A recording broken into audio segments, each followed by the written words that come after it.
Welcome into another Tuesday night evening blend. I am Pop Blender, and with me is my fantastic co-host Matthew Matson, who we're going to go full screen right now because it is the hit and run trio. You do have one more, by the way. You don't have Yep. him on screen. You do have one more. Let's not play games here. Booyah! Wolf Squad. Wolf Squad. Wolf Squad. Yeah. So Hit and run. I I got him. actually I was going to say actually really quickly, let yeah, me yeah. tell you. I got him at Walmart the other day. I saw him. He was full price. He wasn't the $20 version, but I did get him. And I'm going to go back to full screen here in a second. I Yeah. did get him at regular price. Lifeline was shipped to me. And so I have both the two figures that I really wanted. But now on to you. Fire away, my friend. I was gonna say I do have one other one, which was a custom Creo, which is like a little Lego type figure, but I couldn't find him today. I think I know where he is. He's just packed away somewhere. But so I have a little miniature one that I mocked up too. But I also swapped out his weapon for something more appropriate. This is Okay. not a Colt 9mm submachine gun, but it is closer to that than what he came with, and I think that he needs a shorter weapons platform for the kind of work that he does. Well, I don't know what the chat thinks about hit and run and if they have him, but even though this is a pop culture channel, guess what's included in pop culture, Matthew? Toys. Toys! And we love toys, and probably those of you listening do as well. Listen, hit and run, you know, love that figure as a kid. One of my favorites, Oh the yeah. GI Joe line. He was always included in my battles. He was always included in my. He was the camo man, which means he was the silent assassin, in my opinion. He was Oh the yeah. one hiding, couldn't be found. Um, and so I love that figure.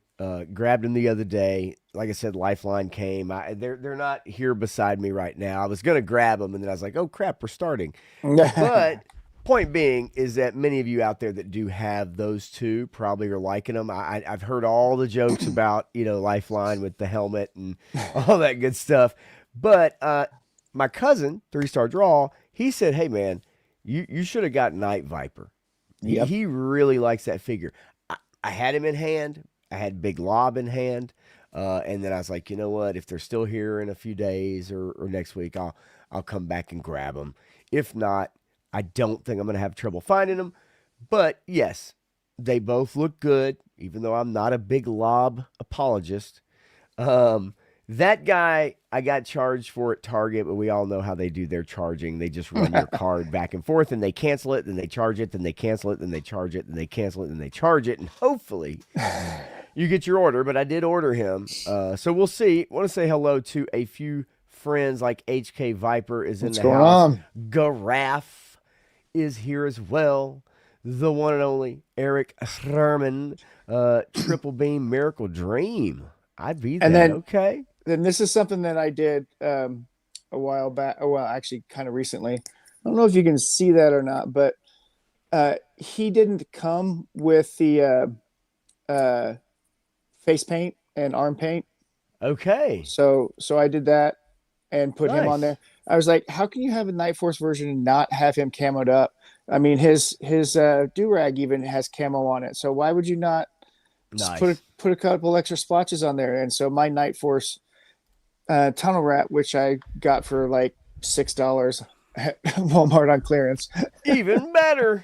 Yeah. Score. Yeah, man. No. And if you're confident in yourself and you know what you're doing, you feel confident doing something like that. I'm one of those people that's like, I don't want to ruin my figure, but if I spend a little bit of time, I'd probably be able to improve him just like you have, and just like a lot of other people have. Yeah. Like the old Falcon head sculpt. A lot of people probably threw that thing away and they put somebody else on. It still exists. It's still in one of my drawers, but I did put a Peter Parker Renew Your Vows Spider-Man head on it. Nice. Clint Jorgensen. Hey, Clint. I gotta tell you, I also should have bought WB stock when it was down to like 2 or 5, whatever it was, 7 even. I don't care, because you would have tripled, quadrupled. Yep. It If is. It's one of those things that you just pay attention to or you don't. now Warner Brothers, you can call it the dumbest company ever, but Zaslav made a brilliant move right here to do what he's been doing because his stock prices literally they skyrocketed. So he's created more inherent value than he's ever had before, and you know they're making away good on the deal no matter what. Yeah, man. Especially if It's Paramount's taking all their debt. But yeah, well, and then completely just junked it. Just mm-hmm. junked it. Is from Mm-hmm. what I understand is happening. Garaf is here. Says, has anybody checked on Pop? If Gunn is gone, he might not get that Gunn Superman trilogy that he Never gonna dreams let you of. go.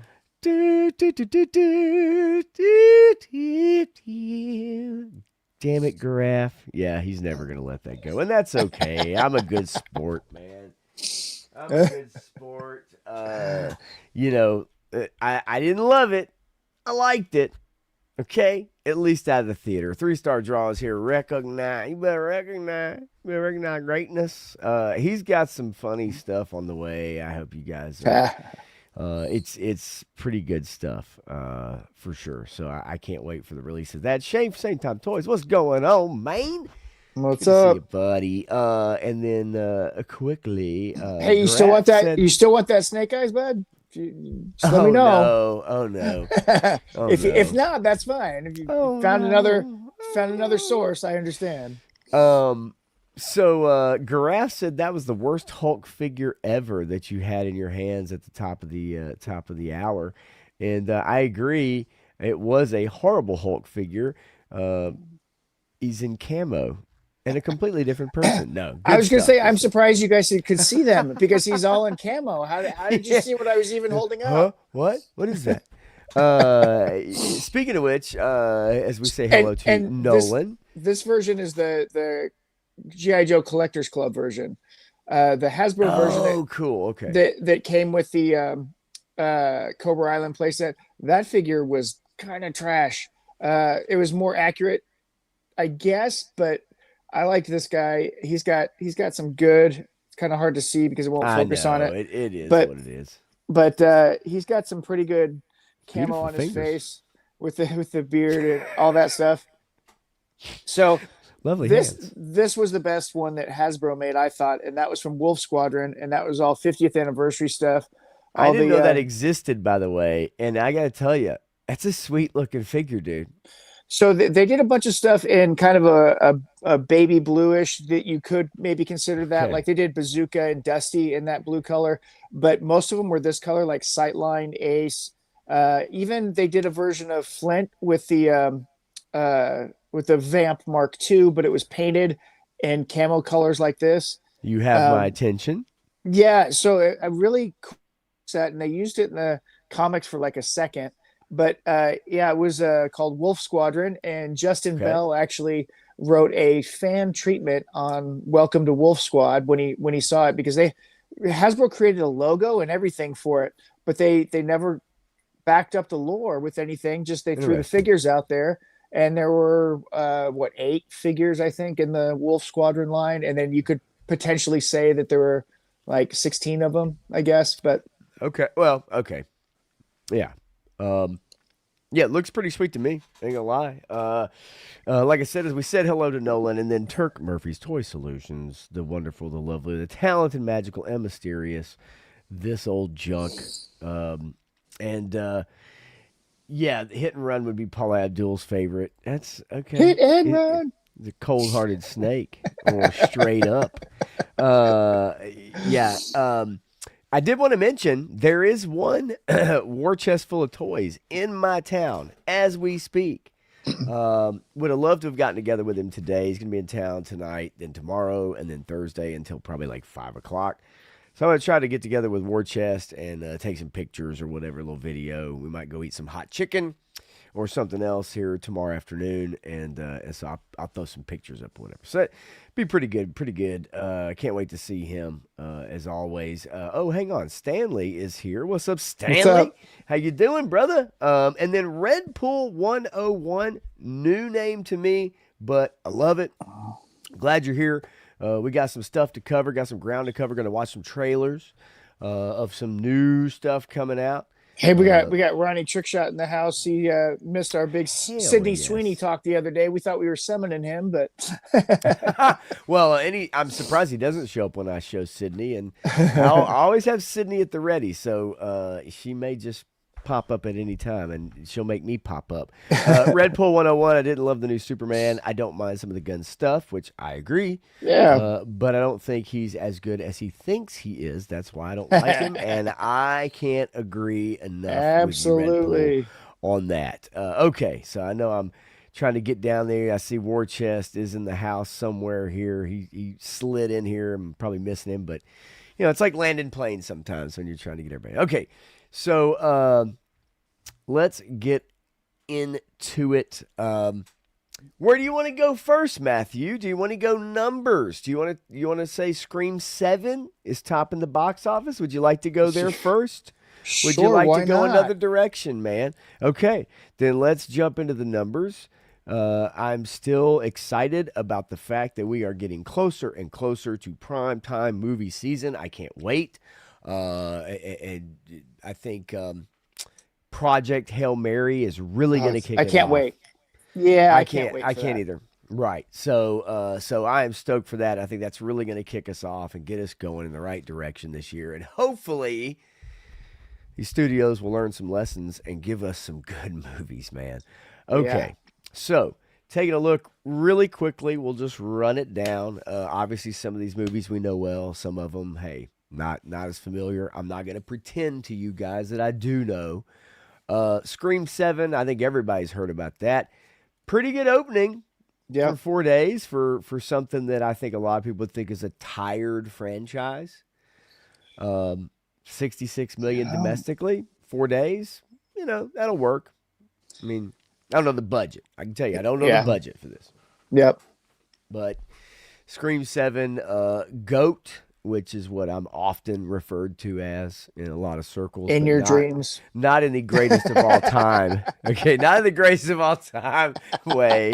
Okay, so take that wherever you want to. So uh, you're a trash compactor. You just eat everything. something like that. I tell you what, I damn sure mowed down a freaking Totino's party pizza a little while ago. Man, those pieces of cardboard, they go down good sometimes, don't they? My God, they are, but they are so good. Throat Goat, great, Eric. That's Throat Goat. I will tell you, Shane. Also, I am going to go see the Elvis in concert because that's exactly what it Nice. is. After Wuthering Heights, I'm not going to see that. I'm not interested in that. Uh, So did everybody get their Metallica at the Sphere concert tickets today? Okay, let me tell you something. It's funny you mentioned that. I had a regular today.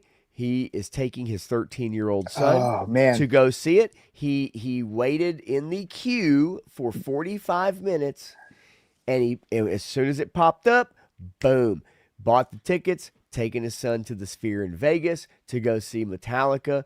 Probably going to be a pretty cool show, and I'm not even the So biggest Metallica fan. what I understand is that every night of the show, it's a different set list. They're not repeating any songs over the time that they're presenting at the Sphere. That's So what he said. Yeah, he yep. said no repeats. It's like, and so he got two shows. Yeah, so yeah, because they book them in pairs usually. That's So awesome. so when you a lot of them are package deals where you get the hotel and then four tickets usually, two per night. So two tickets on Okay. Friday, two tickets on Saturday, or whatever it is, and then what, a 3 night stay or whatever. Well, it's So yeah, pretty it's sweet. pretty. Yeah, I. Hello. Oh my god. Woo! It's not Oh, me. It's not oh me. my goodness gracious. I am blowing up. It's a bartender that I work with, and why I don't know, and I totally apologize, although a lot of you probably know that oh no. Okay, sorry. That is pretty funny. And I will respond. I do apologize, but So, Ronnie, I got to say, have you seen the Sydney Sweeney action figure? oh, She's a little more tan than Sydney. yeah, I can't wait for that. Okay, so yeah, and as I wanted to kick this real quick. Stanley says Tool at the Sphere. Yeah, rock and roll. That would be awesome. I mean, obviously, if you're a Tool fan, the graphic, right, the visuals and everything, and what they're able to do with that is amazing. Yeah. Going to see a show there, I can imagine, is unbelievable. And Eric says did it at SoFi, and then did it at Rockville for Shane. So yeah, it's pretty wild. But nonetheless, speaking of concert footage or concerts, Epic, the Elvis Presley in concert. I do recommend people go see this because I think they have a vision of Elvis from the 70s. That's the fat Elvis, the out of shape, but I got to tell you, man, this is centered around his right after the 68 comeback special, his residency, which wasn't even a word in Vegas at that time. Residency in Vegas, brand new, mid 30s, looks really good. And man, his band was amazing. His backup singers were amazing. And he was amazing at that time Yeah. before everything else came into play. I Right. highly recommend it. IMAX would have been the real way to go check that out, but that is kind of gone now. It was only Yeah. in theaters for about 6 days, I think. But yeah, I'm a huge Elvis fan, and that period, man, it is fantastic. It's very good. Crime 101, an Amazon MGM joint jam. It's been out for 18 days. It's Yeah. hanging steady. I can only imagine two. You know, 13 mil after 11 days. I think we know where that's headed to. Send Help, Zootopia 2, and Avatar still in there at 9-ish, 10-ish. Wow. It's just pissed at how bad it got beat by Zootopia. Yeah, that's true. And I mean, look, 1.4 billion worldwide for Avatar, but far under what the previous films have done. And I honestly think that in a way that might spell kind of the end-ish of the Avatar. Yeah, It didn't even have cultural impact, Matthew. Avatar literally had no cultural impact in the pop culture sphere. yeah. I got to say, I mean, none of them have really. No. Everybody talks about the spectacle and they loved it, but then they can't tell you anything about it. I mean, it is the quintessential millennial movie because it's an action CGI spectacular, and nobody can tell you a darn thing about it. A Um, 100%. It's fascinating. It's really a phenomenon. Carlos is here. Says so they do that no repeat deal for every week. Not all shows for the Metallica thing. That's pretty yeah, sweet. And then you were mentioning about Ronnie, and I do love this comment the other night. Mrs. Trickshot picked a movie, which is oft problematic for me, which oft is for most guys, and yet anyone but you with Sydney in a bikini for a decent amount.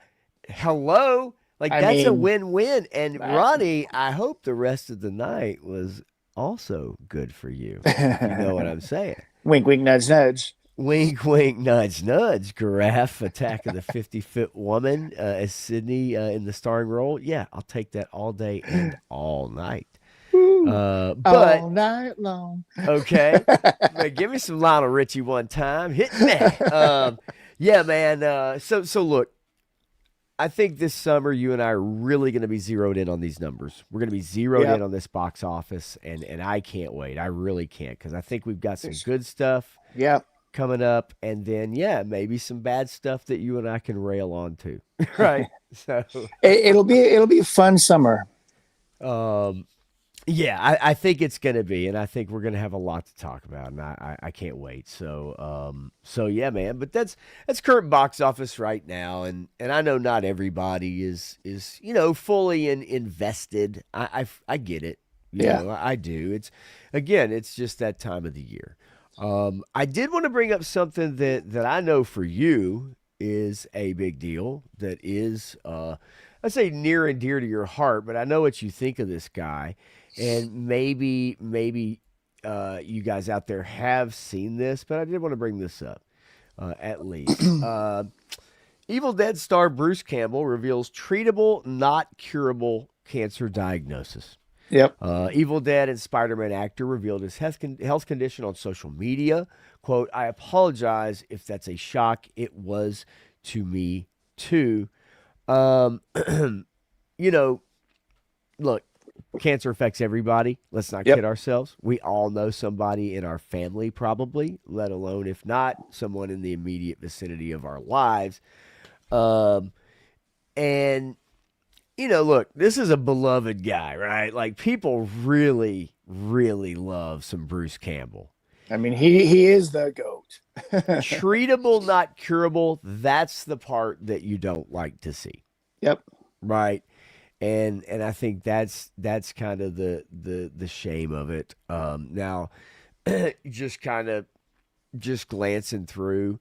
I don't want to get too deep in the weeds with this, Yeah. but I do think that a lot of the people that watch us and talk about a lot of the movies that we talk about, this is a guy who people do care about this guy. Like Yeah. they actually genuinely love this actor, and I mean, he is about as true blue in that world of a he person you probably could get, right? I mean, he's honestly one of the most genuine people out there ever because he has done one thing, and that has been loyal to Sam Raimi no matter what.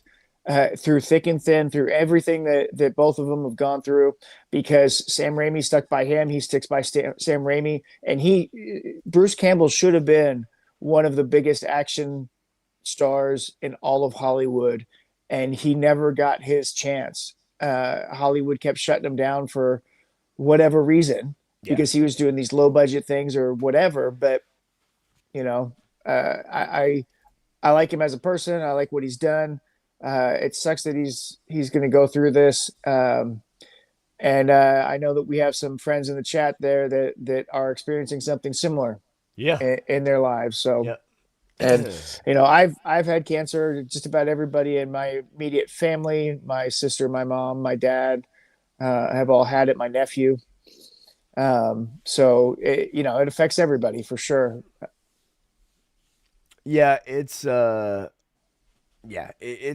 bummer. I mean, look, I it could be somebody I don't like. Okay, it could be Mm. a politician, it could be an actor, it could be a musician, I mean, somebody that I just don't care. It doesn't matter. Like that's not, it's never something that you obviously don't celebrate, but it's never something where that's not the words any person wants to hear. Yep. And so the treatable, not curable. I mean, we'll find out more about him as obviously things go on. But yeah, I just wanted to bring it up because I know you really dig this guy. Yep. I know you do, and I do too. But I know that others out there, very invested. And I still need to dig into the TV series. Oh, the TV series is so good. I've never watched it. Yeah. Never Oh watched it. man, it's so Right? good, and it really is the epitaph to the Evil Dead franchise, and That's that's the way it awesome. should end. And I love it. I loved every minute of it. 3-star money's in the treatment, not the cure. That's absolutely right. That's why when Yeah. the U.S. pulled out of the WHO, 6 new cures for cancer popped up. Well, yeah, that's an interesting comment to say the least, right? Yeah. Yeah, you do with that what you will. Obviously, Tony's Figs is in the house. Hello, Tony. How you doing? Abrupt end to Circle of Jerks kind of happened, just kind of happened. But that's how it happens with Baldy. Bobby Wold is also here as Vel, and So, Bobby. Bobby says we're just watching one the other night. Bruce Campbell's playing himself and has to save a town from some evil spirit. I don't know that one. I'm not Yep. familiar with that one. Are you? I am not. Nope. But I actually I haven't heard about that one. okay. So that's awesome. And then Turk, yeah, I don't know. You hear, you see a lot of stuff, but hey, worth checking out, man. For Yeah, sure. Adventures of Briscoe County Jr. was always a great one. Burn Notice also. Yeah. Yeah. Good, great stuff. So let's see here. Where can I kind of pivot to? There's a few different directions, but I kind of want to bring this up and get I was your gonna say opinion. if we're talking Bruce Campbell, and there's a Scary Movie trailer that just came out, right? Well, there actually is, and we can more than easily break up our. We can more than easily break up the news with some trailers. So why shan't we? Okay, booyah. Let's take a look at Scary Movie 6, y'all. And Six. I hope they stay true to what they did before. Yeah. The second one being like just a treat, in my opinion. Yes. It absolutely crushes me every time. So let's take a look. We'll check the trailer, and you guys tell me what you think. The Scary Movie 6 trailer.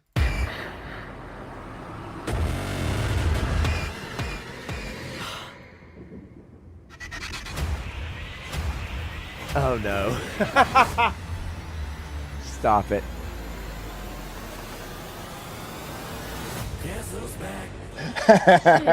Oh shit. Okay. He stabbed her! Not her! My pronouns are they, them. Stop it. He stabbed them! Stop. Be back. Okay. There's a serial killer on the loose. Hello, Tuesday. I have been preparing for this for years. Hello, All Mother. right. You look like shit. Anna Faris? Anna Faris? Okay. Speaking of which, I don't know about you guys. Anna Faris back in the day, I was in. Yeah. I was all in. House Bunny, anyone? Should we hug? I really want to, but I'm a Republican now. Stop so I'm it. supposed to be racist. Oh, girl, I think all white people are racist anyway. Come here. Okay. Oh. Okay. All right. I'm okay with that. Hey there, we heard tell of a Halloween party. We're here to drink, play bad music, Man. do some half gay shit. Why just Or just half gay. Stop it. Okay. They're hitting me in the feels right now. Just wait. Just wait. Just wait. Oh wow. Oh my god.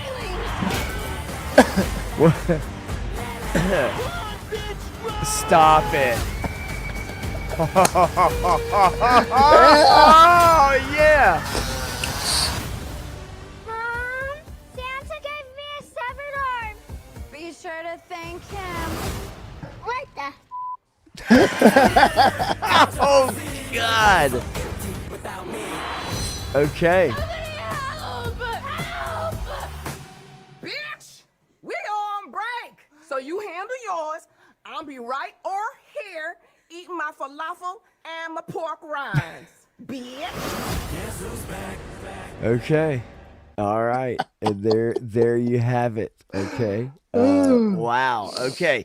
So look, any comedy that will take punches at every side Everybody, is a comedy do it. I'm okay with. Do it. Yes. Right? South Park used to do it. Yeah. Recently they decided to kind of change that up, but and then Shane, I'm not high enough for this trailer. The only way Wow. that they could make it even better is if they brought in somebody with Tourette's. I'm just saying. Oh wow! Well, evidently, Saturday Night Live did was it their cold open maybe that kind of had a play on that. Man, I don't know. That's interesting. But hey, look, I like the first couple three. Yeah. Obviously, it does after a while Yeah, start to where it's welcome. Honestly, I think I only ever saw the first two in the series. Okay. I can guarantee you I did not see number 5, number 4. And actually, Eric, and I don't know, our movie's back. I think we're gonna find out this year if Yeah. we're gonna see the dial switch over, right? Look, Like, we're gonna when see it, when a movie like Fackham Hall comes in and kills it in terms of writing and the production of the movie, Sure. that leaves the door open for people to come out there and take more chances. And I think that Scary Movie decided Yeah, we're gonna cross all the lines. We're gonna just throw it all out there and see how people respond. Naked Gun was also another one that kind of helped people That was say, fun. "Hey, we can do comedy again. Let's do comedy again." Yeah, it was fun, and it had jokes and scenes in there that I think maybe 4 or 5 years ago the movie wouldn't have gotten made. But yeah, so we'll see. Look, again, I'm a They big can't afford fan. a Deadpool cameo. Well, and also regard maybe the likeness or whatever, but we actually also don't know if there isn't, Right. Yeah, right? So we so don't. and I don't want them to show every Sure. damn No, you don't. part of the movie. I hate that. I hope that studios get away from that. Yep. But yeah, again, I'm telling you, like I truly am a fan of when comedy goes after everyone. Everyone's fair game. Yep. And I I- think you know, when we I- decide to make exceptions for every single little group or every single maybe a person that's not happy with what we do, it's creativity, but especially comedy. It should be offensive to some degree. You know, I pray that there's a Sydney Sweeney Scream Queen scene where her Oh. half bare chest gets sprayed with blood. I mean, come on. Oh, seriously. You know there's going to be a play on the jeans ad. Oh, There has to be some kind of something about the jeans ad. You know, it may not be Sydney, but it's probably be some big-chested chick in a jeans thing or something like that. Yeah, you know, right? SW1 is all over that. Sean Wayans. Oh, sure. And Nolan, yeah. I mean, look, we'll see. I don't know. You know, I mean, Spaceballs 2. That's a tough one. yeah, I mean, Mel Brooks is involved, so I'm excited, but that other guy's involved, so less so. I say half bear, Ronnie, only because it's probably going to be like PG. You know what I mean? Like, Yeah, I mean, otherwise, come on, I'd say let's go full bear. I'm I all mean, about it. Come on, I get you, Ronnie, and trust me, but yeah, I mean, we gotta. Ronnie. Watch Euphoria. Just take my advice. Watch Euphoria. That's all I can say about that. Okay, so we'll sprinkle in a trailer with a little bit of news. What do you think about this image, Matthew? This is an image that was released by Amazon. Amazon is kind of going all in on the video game adaptation as their newest kind of thing, right? With Fallout, for instance, and others. But the new God of War, the creator actually says that the TV first look is so dumb and terrible. Now, this is the creator, okay, David Jaffe, I believe, of the first game. Yeah. He says, looks like he's shitting in the woods. I don't really care about what David Jaffe has to say, but I want to get your opinion about what you think of this image of what Amazon released of Atreus and Kratos. And what kind of image would you maybe have liked to have seen if they were going to tell you, hey, we've got a God of War show, it's on the way, this is what it's about? What would you rather have seen? Or are you okay with this? I mean, from everything I've heard from behind the scenes, it's a mess. And so that leads me to think that anything they put up is not going to satisfy most people. I don't care about God of War doing this. I care about God of War being the God of War.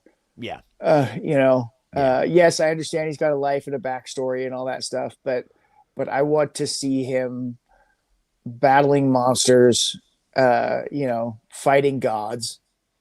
I want to see him doing something other than being a dad. I don't know why they wanted to go this direction of just copying the not the most recent game, but the 2018 game. Right. Where it's a softer, mournful bitch Kratos. His wife died. And don't get me wrong. I'm not saying, obviously, that doesn't affect someone.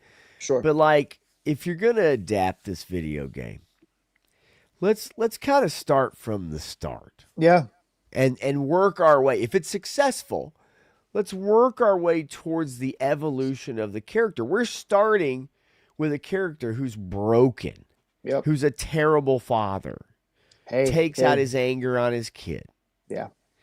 But to release this image, the image I would have liked to have seen is, for me, Kratos straight and tall with an axe or the blades of chaos, and behind him is the destruction of what he's just done. Yep. And that is the image. You put this out, this is telling people that this show is going to be the softer, boring fucking Atreus teaching him how to hunt deer. Get the fuck. What are we talking about here, man? And so, look, David Jaffe's comments, and look, if you follow video games and you follow David Jaffe, he's got some real out there shit about games, but he did create God of War for Sony back in the day. But yeah, this is just the stature of the actor playing the part, and we don't know what he looks like in other poses. We don't know we don't know the acting. Right. But this looks like, to me, this looks like an AI image, in my opinion. It really does. At first when you brought it up, I thought that was Link with Kratos behind him. I'm like, well, what is this?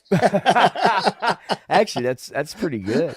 I think in this version, I think Atreus is a little bit young, even though in that 2018 game he was a little young, but not this young, I don't think. Yeah. And then animated Shane, it wouldn't.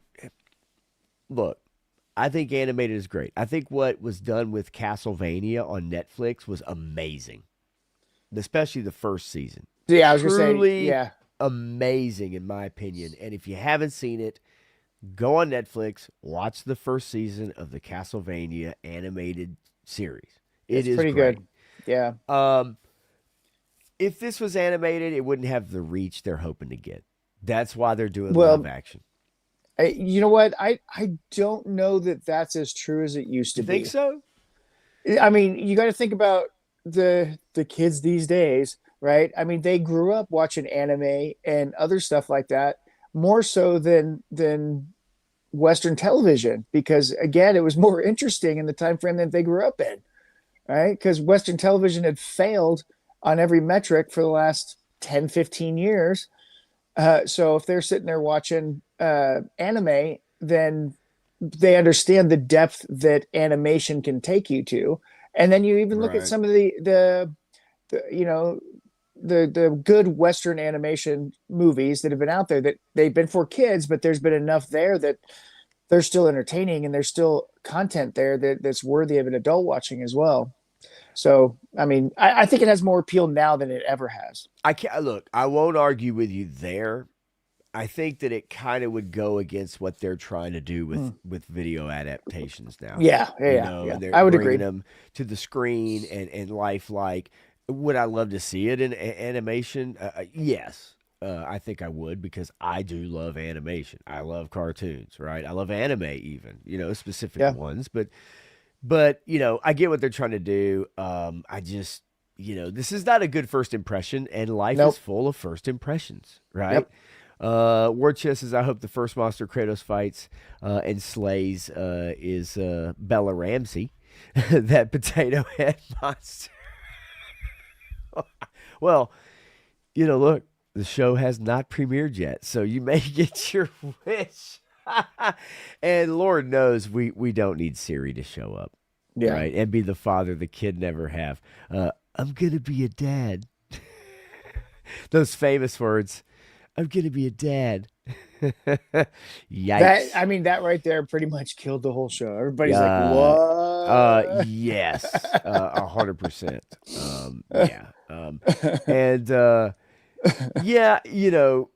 Nonetheless, to me, and I think everybody kind of has the same opinion as Clint, saying that it's actual footage from the 1300s. Who knows? I do think it will hurt the viewership, though, Shane, because I think we've seen with The Last of Us Season 2 and Rings of Power and other adaptations, man, that they misstep and people will tune out, and those shows in particular, right? Yeah. But and season 2, Last of Us, following the game, definitely a misstep, and people tuned out. Yep. One Piece season 2 is coming up, and that's going to be an interesting case study, and if they can keep up the momentum for a show that actually generally people really did like. Yep. I've heard that there's some compromises that were made, but I think people are going to be generally satisfied with season 2. Season 3 will be a different story. I think season Right. 3 is going to hit the Netflix trend of botching it, but Yeah, we'll see. I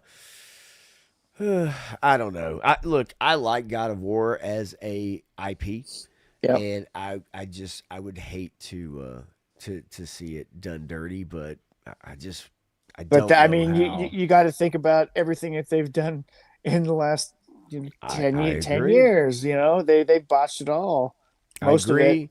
And quickly, just to tie that in from the Geeks and Gamers website, rumored God of War spinoff focused on Kratos' wife sparks major fan backlash.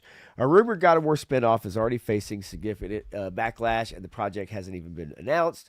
A recent report circulating online claims that Sony Santa Monica may be developing a new entry in the God of War universe video game that would shift the focus away from Kratos and instead focus on Faye, his wife, with a potential reveal later this year and a reported 2027 release window.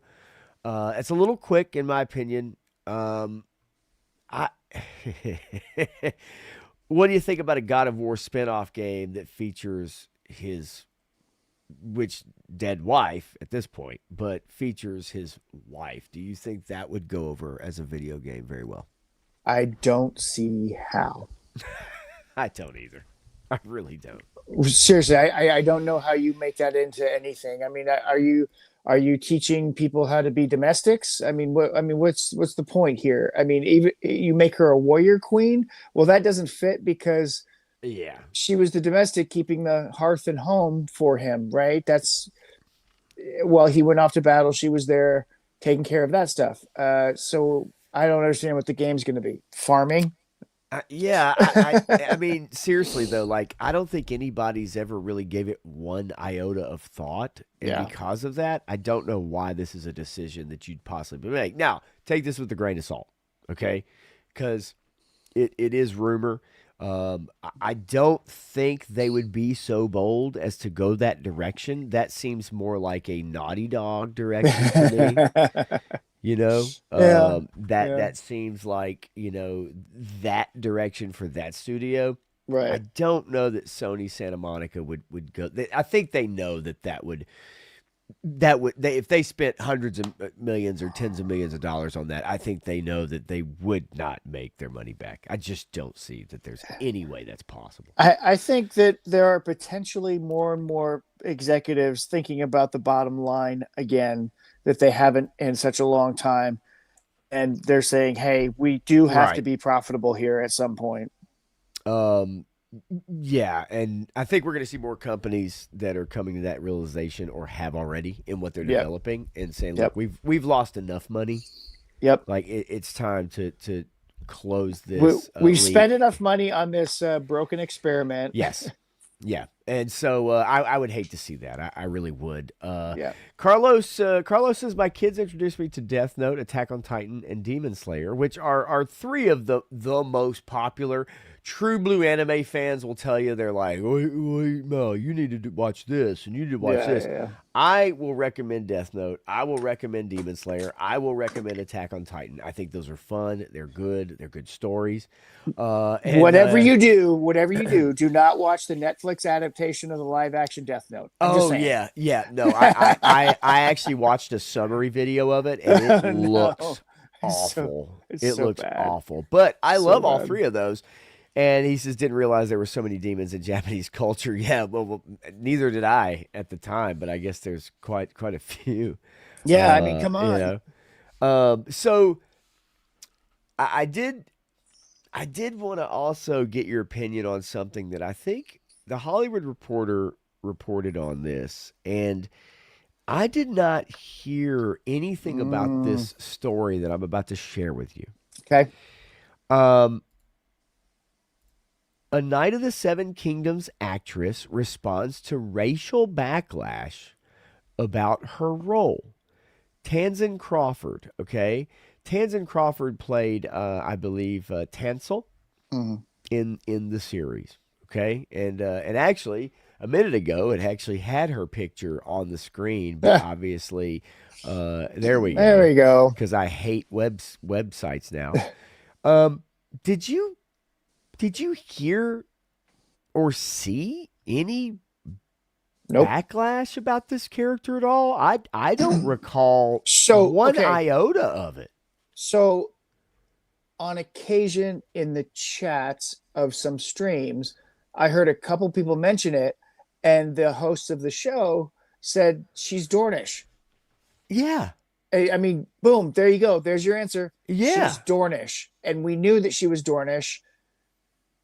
Okay, so no, there was never any issue. I mean, with I it. am honestly I am lost with this article, and to me, look, This is rage baiting to find somebody to virtue signal and white knight and complain about when there's nothing that actually happened. It's a Kelly Marie Tran situation. Look, folks, you guys know not only will I be the first one to question race swapping characters in shows when it's done,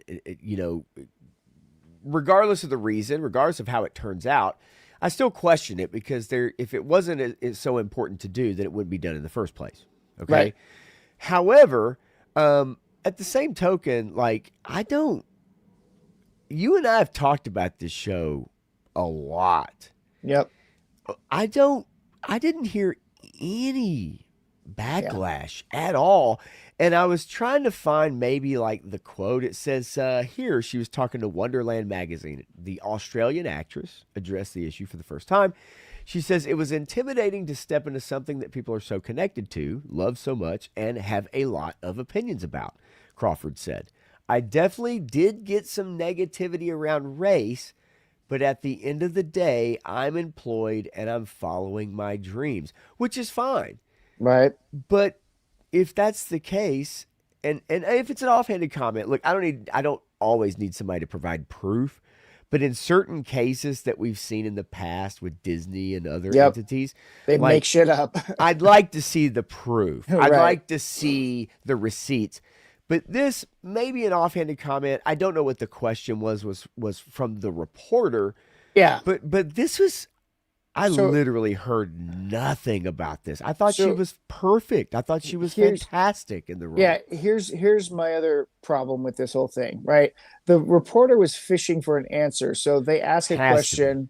They ask a question in a way that she can't deny the answer to, so she answers it, and then they run with their own narrative on it. And they create this whole story off of a false narrative, and it's not really probably something that, I don't know, maybe she did say something, I don't know. But at the same time, that's not what anyone I know or anybody I've seen has ever been talking about in this show, because one, we've already accepted it. And if people got over the hump with House of the Dragon, because House of the Dragon had a legitimate reason to question the race of Corlys Velaryon, because there's a whole lineage and parentage thing that was in question, for a long time. And if you put a black person in that role, then that question is obvious.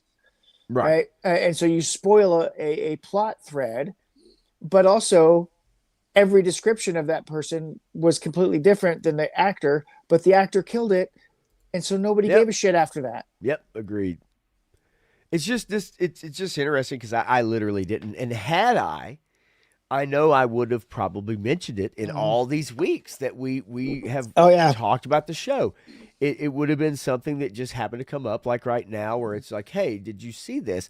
So, I just wanted to ask you because I hadn't heard you mention it and sent me a message about it at all or anything like that. And this just completely came out of the blue to me yesterday on this article from Hollywood Reporter, which, let's face it, has a tendency to I mean, report and say things that are in, to get you to respond or get Yep. angry or whatever. Yep. This is just total news to me.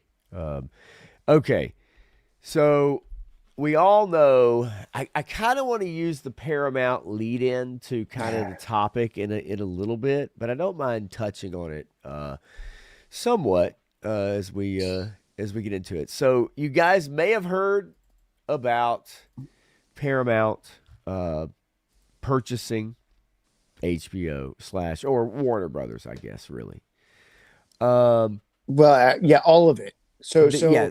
Netflix bid was for IP. Paramount's bid was for all of it. Yes, all of it. Now we saw where originally Warner Brothers was trying to split off the television part for well, basically they were trying to split off the non-making money parts from the money-making parts into two separate things, right? Right. Yeah. So got approved. Well, basically Netflix dropped out of the running. Yep. And I saw this interesting about Ted Sarandos on Netflix nixing Warner Brothers bid. Trump's role, which I don't know that there's a role I think there. he's got other things to worry about. This I isn't would one say of them. right now there's definitely some other things to worry about, and then the dialogue with theaters. Once Paramount kind of, as it says, sweetened the deal with a $111 billion deal to merge two of Hollywood's last remaining legacy studios, which I am not a fan of, man. I don't like this consolidation takeover. Look, I sit with a lot of people when I say bringing them together is always a bad idea. Yes. But of the two options, I always thought Paramount would have been a better option because it wouldn't have been as much of a monopoly. But so what? CBS joins and they get rid of CNN or whatever. There's going to be some of that stuff happening, but I thought Paramount had a better opportunity to make something of it. And people are blowing this out of proportion because all the people that railed on it saying, they can't sell to Netflix. Because we'll lose physical media and theaters will die. So they have to go to Paramount and everybody's pumping up Paramount. Then Paramount's top guy is friends with Trump, so we can't do that because it'll kill storytelling. It'll whatever. It'd be the worst thing ever. And I'm like, do you realize they created Starfleet Academy, one of the worst television shows ever, and it's got all the stuff that all of the radical left wants in everything that nobody else cares about. Right. So I mean, they're making shows for everybody. It's not just a Taylor Sheridan network, right? And there's other stuff. It won't be for long. Yeah, because Taylor Sheridan's leaving in 2028. So yes. And 16 Yo Joe Daddy says, "What's up, fellas? Smash the like button," which is always helpful. Thank you very much. And he always comes in hot like that. 610, what's going on, buddy? It's interesting because I think Sarandos was in front of the committee and they're asking about, the content at Netflix and is it partisan and, do they make content for everyone? And, look, the proof is in the pudding. I mean, you can look through Netflix's content and you'll see that it is weighted. It is very weighted one direction. I think that's why the Hollywood media, the media in general, views the Paramount deal as such a terrible thing. They associate it with Trump.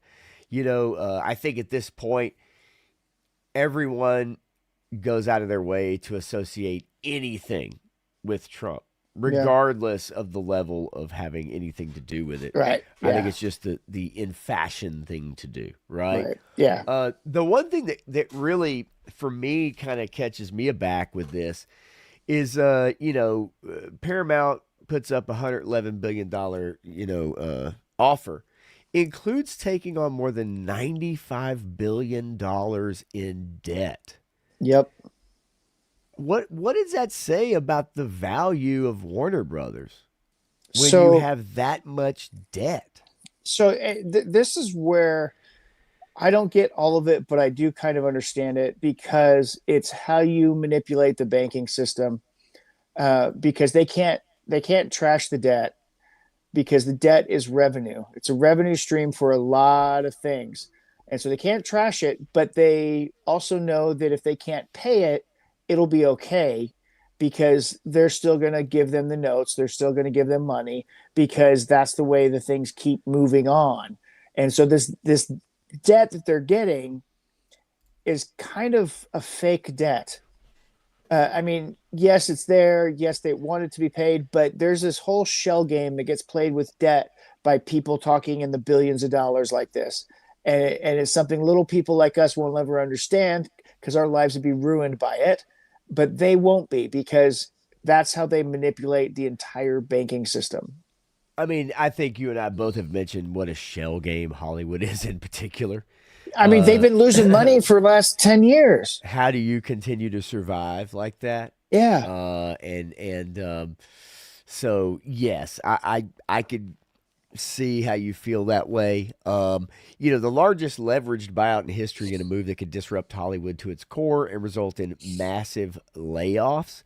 Yeah. I think the one, I say not the one, but one positive that you and I have talked about with Paramount is that at least their focus on movie theaters, at least theatrical window releases. Now, we'll believe it when we see it, okay, as far as staying true to that. But Netflix, we're talking about physical media being completely killed off with Netflix in charge. Yeah. We're talking about the theatrical release window being shortened massively, especially because they self-admitted Netflix in looking at Warner Brothers and looking at Superman not being a success and talking about how that release window would shorten for movies that, didn't come out of the gates. Now, that's not unusual. Okay, we've seen movies throughout our lifetimes. If they don't do well, they do get pulled, but they at least have a minimum shelf life in theaters to get the opportunity.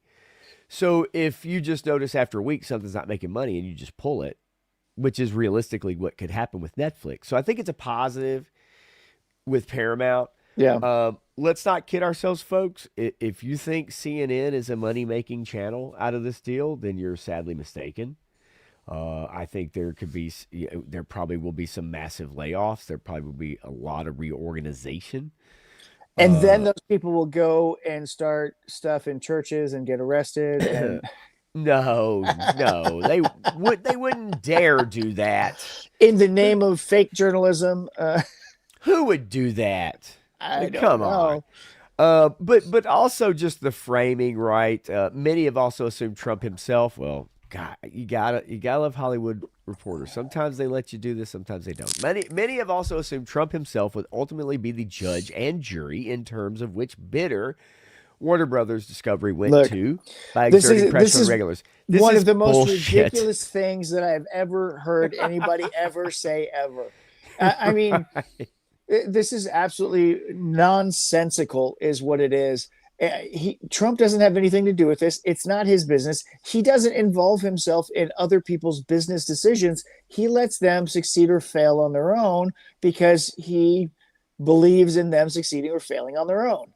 But anyway, he's got too many other things to worry about right now, this is not something that he's going to be worried about or involved with. You remember the hubbub over the cancellation of Stephen Colbert, and it was Trump's fault that Stephen Colbert got canceled. No, we both know that show was losing millions and millions of dollars every month, every week, every day. They shut down his show because he said something so stupid, and the backlash was so hard. They said, hold on, we need a timeout. So they canceled the show as a timeout for him to say, hey, boss, you need to reel it back. We still have to make money because we are beholden to our sponsors, and our sponsors pay the bills. They pay your bills. So you need to change your tactic a little bit here and get his head back on straight. And he just went over to the UK and screwed all that up again too. Every time you blame the boogeyman for it, the more people see through your nonsense. Well, because people that play victimhood for a living have to create boogeymen to validate their existence. Yeah. So this, like I said, as far as, Warner Brothers trying to exert pressure on regulators, then you get the sentence, the one property Trump cares about most is CNN. Well, I will also coincide that comment with Clint here, which, yes, CNN has a $0 valuation, literally. So why Yeah. would you even care about a channel that has zero reach, that doesn't make money, that has no influence anymore? People have completely jumped off of that bandwagon. And then you see here Ted Sarandos, CEO of Netflix, saying, from the beginning of this, I knew there was a very sexy idea that he was going to make the call. It was never the case. It was very clear from our first discussion that he never intended that to be the case. Once it was clear that we weren't in the CNN business, it was a lot less interesting. He didn't care that much more about our deal. I don't think he really... CNN Was I not don't a think- factor. No, not at all. I'm sorry. Like I can't buy in. No, into that. it was never a Um, factor. and, I mean, they haven't had anything to offer again in a very long time. Yeah. So, but nonetheless, I mean, what do you feel about the two options, Netflix or Paramount? How do you feel about it? What do you prefer? So I said this from the beginning. I thought Paramount was always a better option because Yeah. it's a production company. It's a smaller thing, and them taking on this, they'll have a back catalog that's a little bit larger than theirs. It's a lot larger than theirs, and they can play on this back catalog and build from it. I think there's a lot more opportunity with that than Netflix. Netflix has the cash for it, but I don't like the direction that they've gone with a lot of things, and they would kill physical media and they would kill the theaters. Right. And I don't know, maybe that's something that's inevitable, but for now, I think it's a good idea to keep those things alive. Physical media, especially, is a necessity, I think, to create alternate revenue sources, right? And so I've said this from the beginning. These people creating their own streaming services is their own downfall because now they can't license their material. Yes, sir. And so Netflix was the king of borrowing that stuff and making their own and all that kind of stuff, better than anybody else. And that's how they made all their money. Right. On the converse side of that, all these companies lost all this revenue streams, these perpetual revenue streams from licensing their product out. They're missing the bandwagon. They're missing the point. It's a real shame, and it used to be an event. It used to be an event thing. I know you guys in the chat will remember where a movie would come out in the summer, and then at Christmas time, you'd start seeing the ads.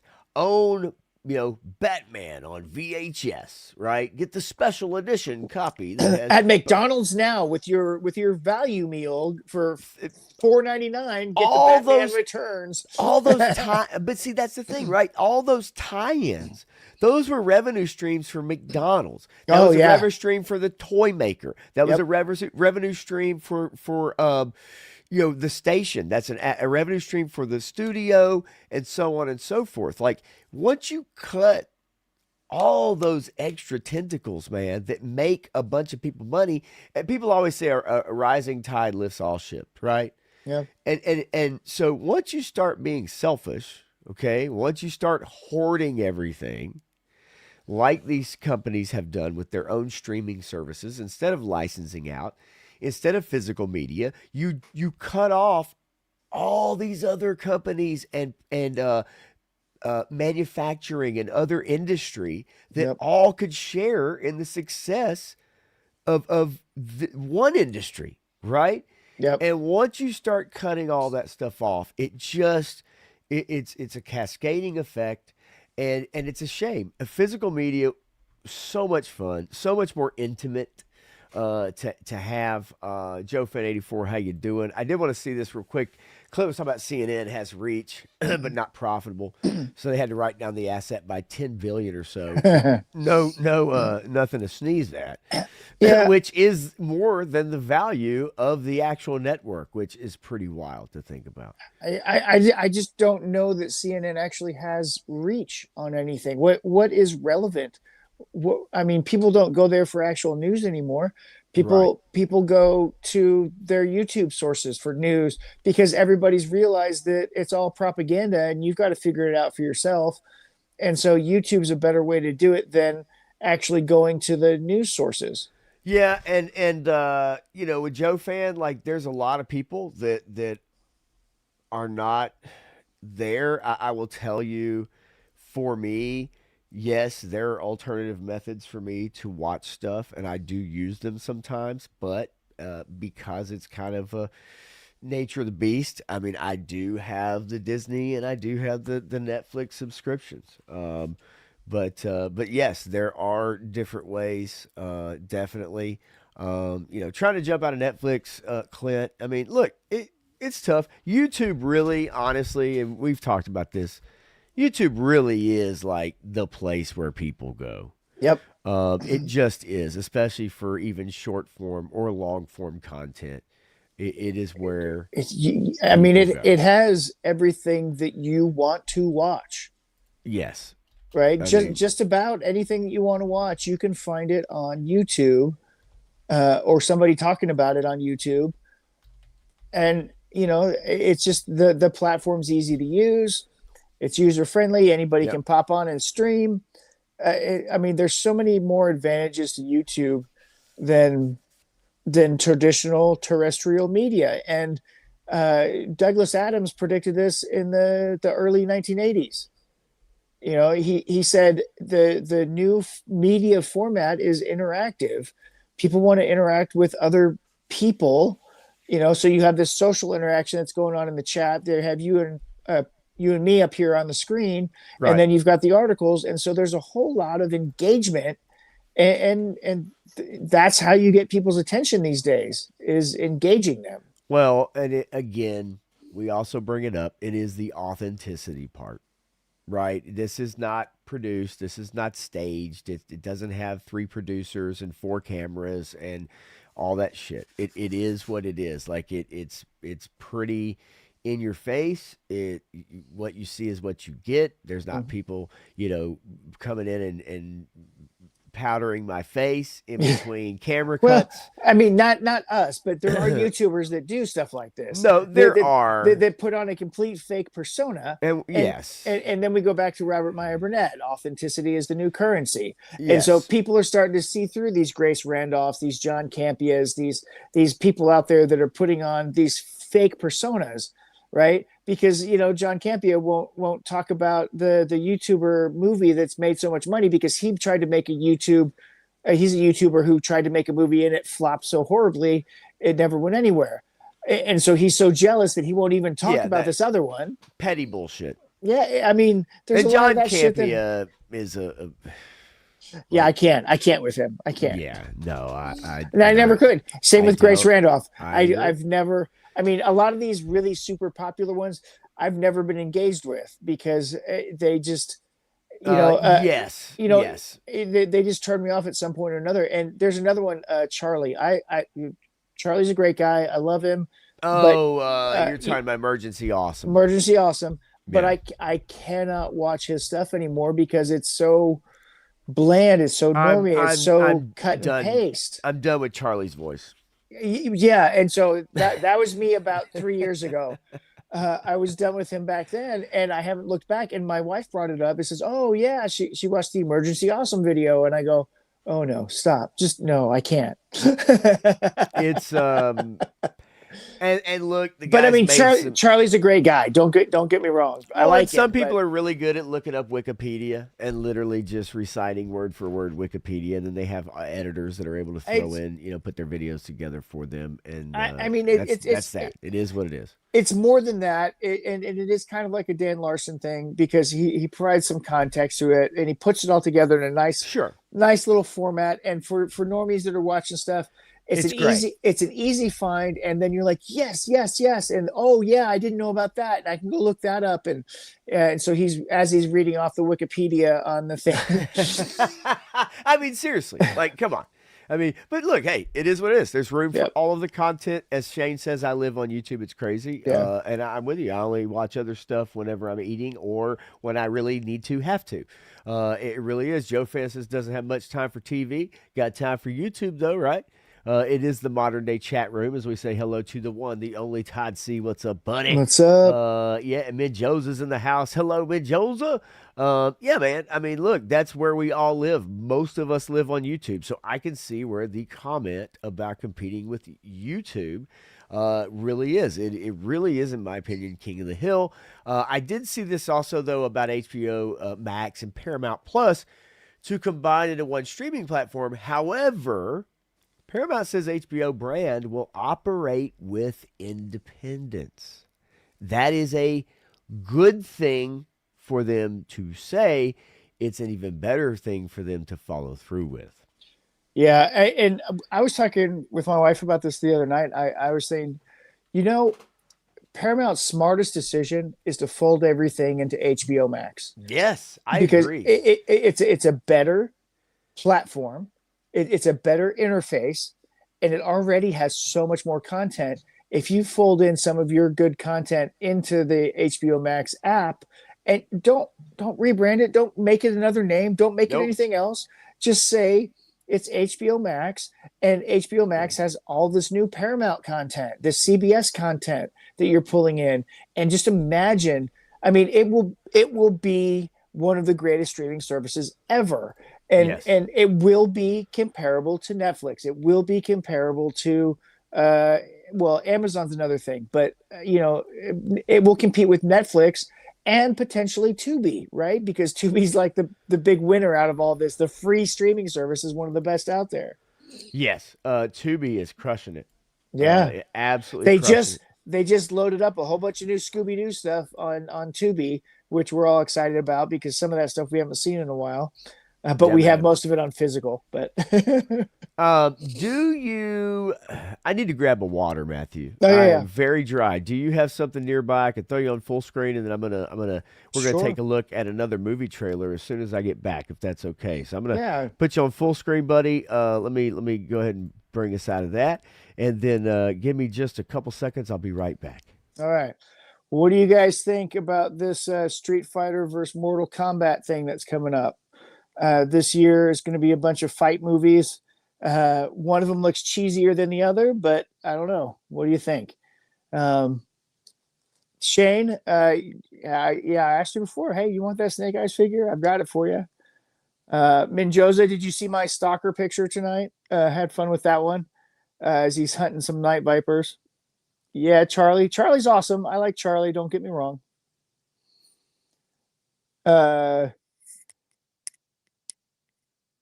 out of Java. Anybody else picking up these the Jada Street Fighters? I've been having fun with them. They're pretty cool. If you're not into Mortal Kombat, I get it, but I think Mortal Kombat's a lot of fun. My wife likes the original movie.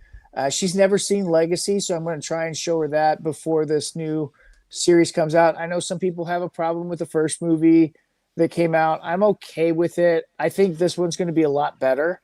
And yeah, they're focusing on Johnny Cage and doing Carl Urban seems maybe a little bit old for the role, but we'll see where that goes. But I think that the face-off between Street Fighter and Mortal Kombat this year is going to be interesting. Well, speaking of which, my friend, let's take a look at the new Mortal Kombat 2 trailer. Yeah. Shall we? Let's check it out, man. Make sure the volume is okay. Don't want to blast y'all's ears. All right, let's take a look at the Mortal Kombat 2 official trailer 2.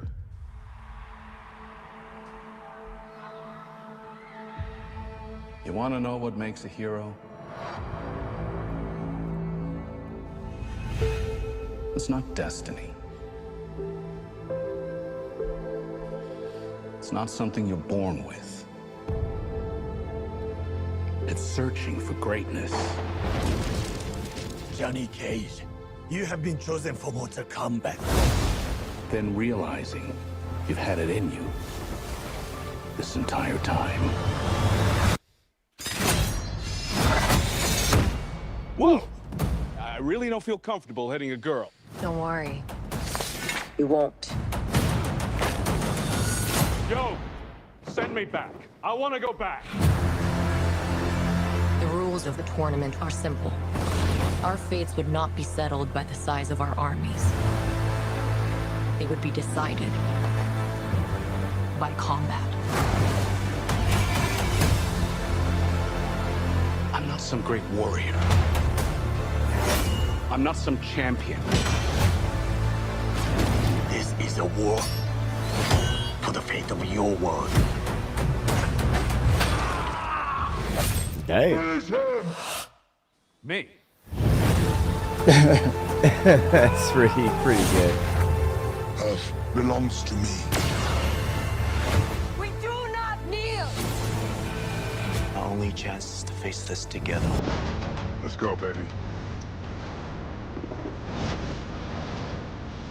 You, Johnny Cage, are a part of this now.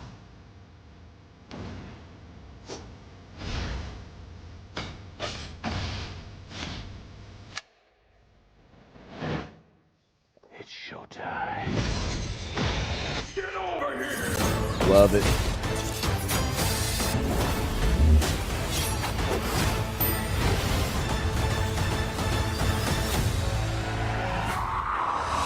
Johnny Okay. will definitely die.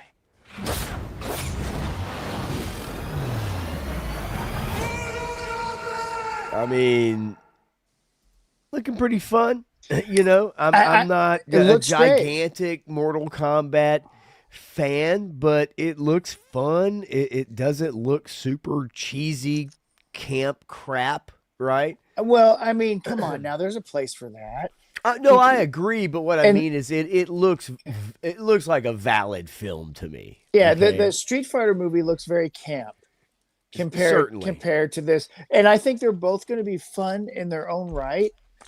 I'm excited for both of them. I think this Mortal Kombat movie is potentially going to be the best Mortal Kombat movie that they've made and put out in cinema. But I love the Machinima Mortal Kombat Legacy. If you haven't seen that, it's a bunch of short episodes that tells character stories as they go through it, and it's awesome. Yeah, I think it's really engaging, and I hope that this movie tells a good story. Well, and I agree. I mean, I think we know the story we're getting. It's just that between obviously the fight action and everything, that from an acting standpoint, right, from the earnest standpoint, that you're able to have that in between. Looks fun. I mean, again, I was not like the biggest Mortal Kombat fan. Fighting games were not really my jam, although we did used to play a lot of Street Fighter, Right. Tekken. I love Kombat. Tekken. Tekken is my yeah, one that I Tekken like was the a jam. most. Yes, Todd C. Machinima also did a Street Fighter story, which I think is the best Street Fighter story that's ever been told, because it is Ken, Ryu, and Akuma, and it's like their kind of origin story, their Alpha 1 story or Alpha story. That's awesome. Yeah, I love it. Yeah, and Garaf, and actually this comment for me also really does kind of, it's like, not even knowing there was a modern day Mortal Kombat 1 movie. Yeah. So when they say 2, it's a surprise. I will tell you, they did a piss poor job of marketing that Mortal Kombat 1 movie, and that movie failed so hard at the box office. I don't know how they made a second one. Yeah, Other than it's a franchise thing, and they're like, we got to keep this thing going, because that movie really wasn't very good. To be honest with you, in my opinion, I thought this most recent film was actually like saying it's based off like the second game. Does that make sense to me? Because I don't remember. I mean, I remember 2020, 2021, you had like the Legends thing, but I don't recall there being a Mortal Kombat 1. I almost thought. Did you look it up? Yeah, I mean, I'm seeing 2021, but I'm with you that I just don't know how, given the scores and what it made. I'm just not sure. You're right, how this got greenlit. So that is fascinating. It really is. And then I think he can be redeemed, but yes, because I don't think anybody remembers the first one. So if they I go don't see either. the second one, Yeah. I think it'll be fine, and they can flush that other one from their mind and pretend that it doesn't exist. I agree.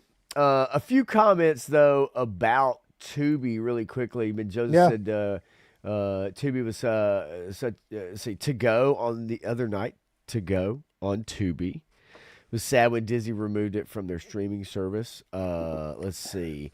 3 stars says Tubi's fantastic. Long ass commercial breaks, but it's free. And you know what? Those long ass commercial breaks are probably like 90 seconds, maybe longer. But it's like modern. We grew up with television where there was commercial breaks, right? I was going to say, Darren, it's shorter than a commercial break that we had when we were kids, and I know because. If I have to go run to the bathroom, I can go run to the bathroom and come right back and still be good. But it is funny to think about, though, right? It's like, the commercial breaks taking forever. But in reality, it's like actually shorter probably than what we grew up with and had remember, for years. Remember what I said so many years ago? I said every single streaming service is going to have commercials in the next 10 years. So we've got about 7 years before all of them return to that. There will be no ad-free tiers available. The maximum tiers you can have is minimal ads, but they will still have ad tiers.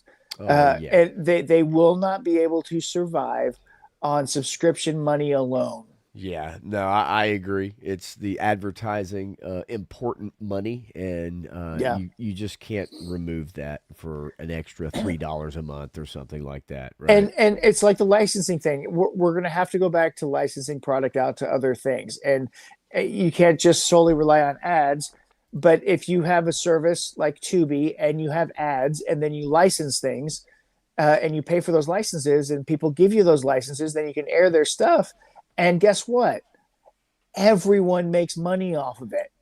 Yes, absolutely. I mean, look, I think it's going to come around to that. I think it's just going to take the studios to get back into that, to realize that the tech industry disrupted their industry so badly that they need to take back some of these best practices from the past.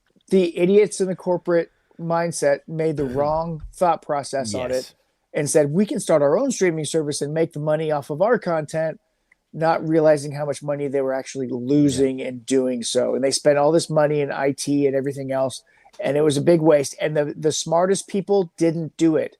Sony tried. Sony was one of the first ones that tried to do this, and they failed so hard. They said, we will never do this again. And so that's why they licensed their stuff out to everybody else.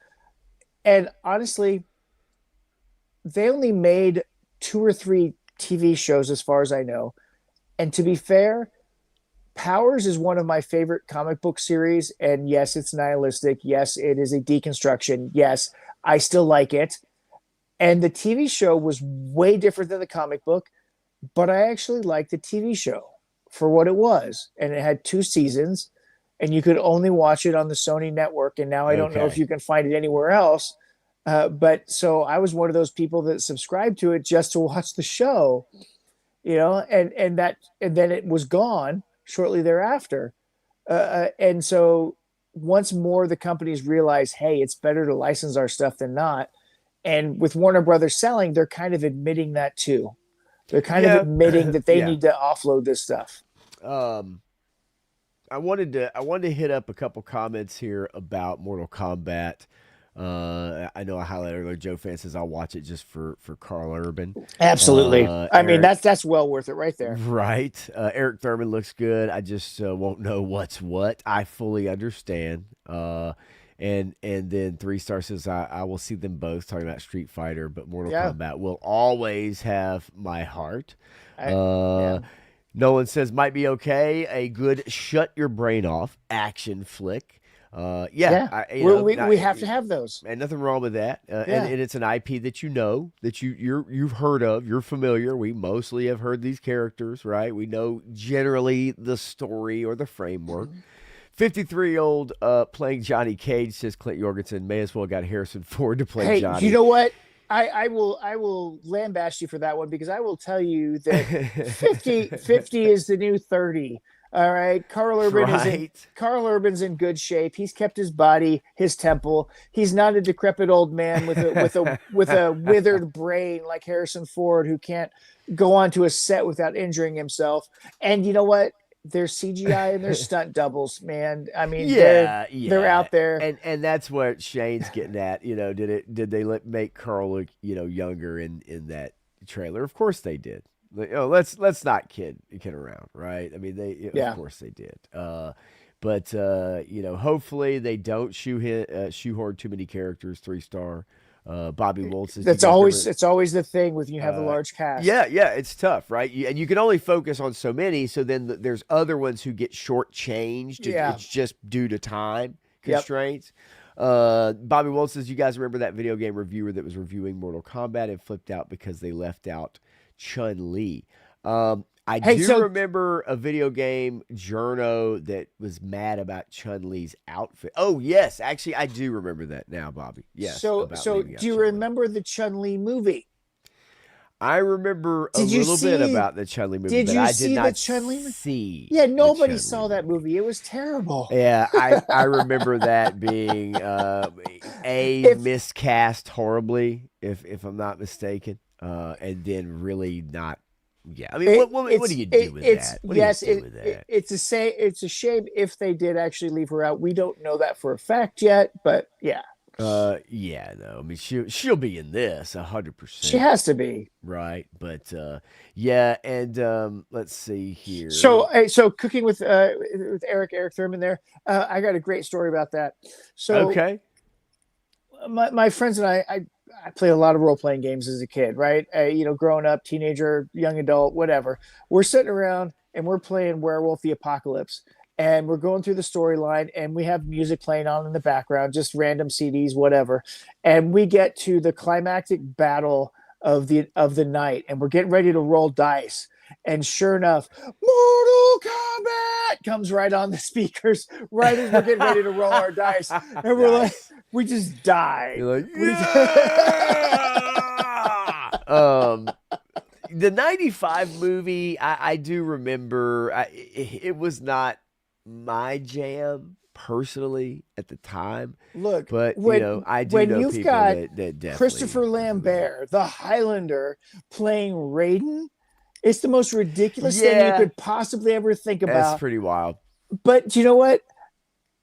We still had fun with that movie. My wife wanted to watch it the other night. We watched it again, awesome. and it's still a good movie. I mean, I liked both of those movies for what they were in the time frame that they were done. I do. And we got to have our cheesy movies that we like, and there's enough there that it's like, okay, yeah.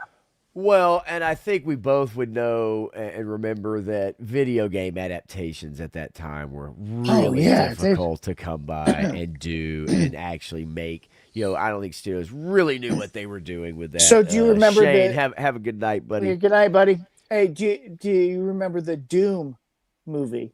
Yes, with The Rock. Yes. Yeah, that movie sucks. So bad. Yes, so bad. Absolutely. Yeah, Eric, 18 in 1995, buddy. Yeah, I was 20 years old in 1995. And Clint says, well, if you watch the anime of Street Fighter II from the mid-90s, Chun-Li is the best in it. Yeah. Yeah, look, great character. Great look, great character, right? We know, we know what we like. Okay, we know what we like. There are a couple new shows in development that I don't know if you had actually seen both of these. I did want to bring them up to you. I've heard about a couple that I'm like, oh hell no. But anyway. one of these, I just I don't know what the plan is, but one of these is a a Treasure Island series for MGM Plus and Paramount Plus. Look, I love some Haley Atwell, and her Atwells are fantastic. Okay, I mean, she is amazing talent. Yeah. Okay, to come into the main stage, but the rest of this cast, I okay, whatever. I don't know, but a Treasure Island series, is anybody asking for this? Is this something that was on somebody's list to revive as a property? Army matey, let's bring back the pirates. I mean, seriously, where's Gina Davis? I mean, Treasure Planet. Treasure Planet was great. Treasure Planet says it's Paramount Plus UK and Ireland and MGM Plus US. I hate the plus shit. Have commissioned a major new 6-part series inspired by Robert Louis Stevenson's 18th century swashbuckling epic, lining up a starry ensemble of scurvy sea dogs to walk planks and see timbers shivered. Haley Atwell would definitely shiver my timber. I don't really. I don't think they know what the words that they're saying actually I don't mean. think they do either. As I was reading them, I'm like, who wrote this shit? So this has already started shooting. It's a coming-of-age adventure series, teenager from sheltered boy to young pirate. It's kind of basically is going to follow the book. Okay. I honestly don't really know where this came from. This really surprised me when I saw it. If it has ninjas in it and you've got ninjas and pirates, I mean, I'm sure people are going to be all over it. Yeah. Hello, Agent Carter. I'm with you. Yeah. Right. Yeah. Yeah. I wish we got a full picture of her rather than this little quick collage thing that they made on like your photo app on your Android. I got to say, I don't know if you can message your cousin or not. I think he's about 20 minutes behind. I'm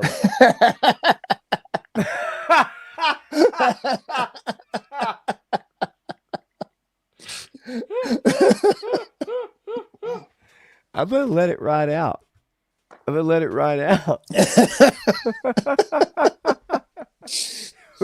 will see. I don't know what happened.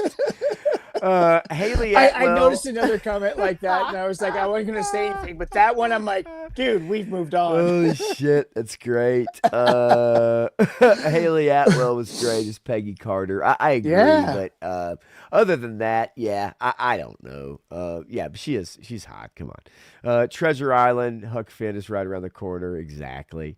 And then 3-star did love the first third of that Doom movie, but it went to shit quickly. Well, maybe he's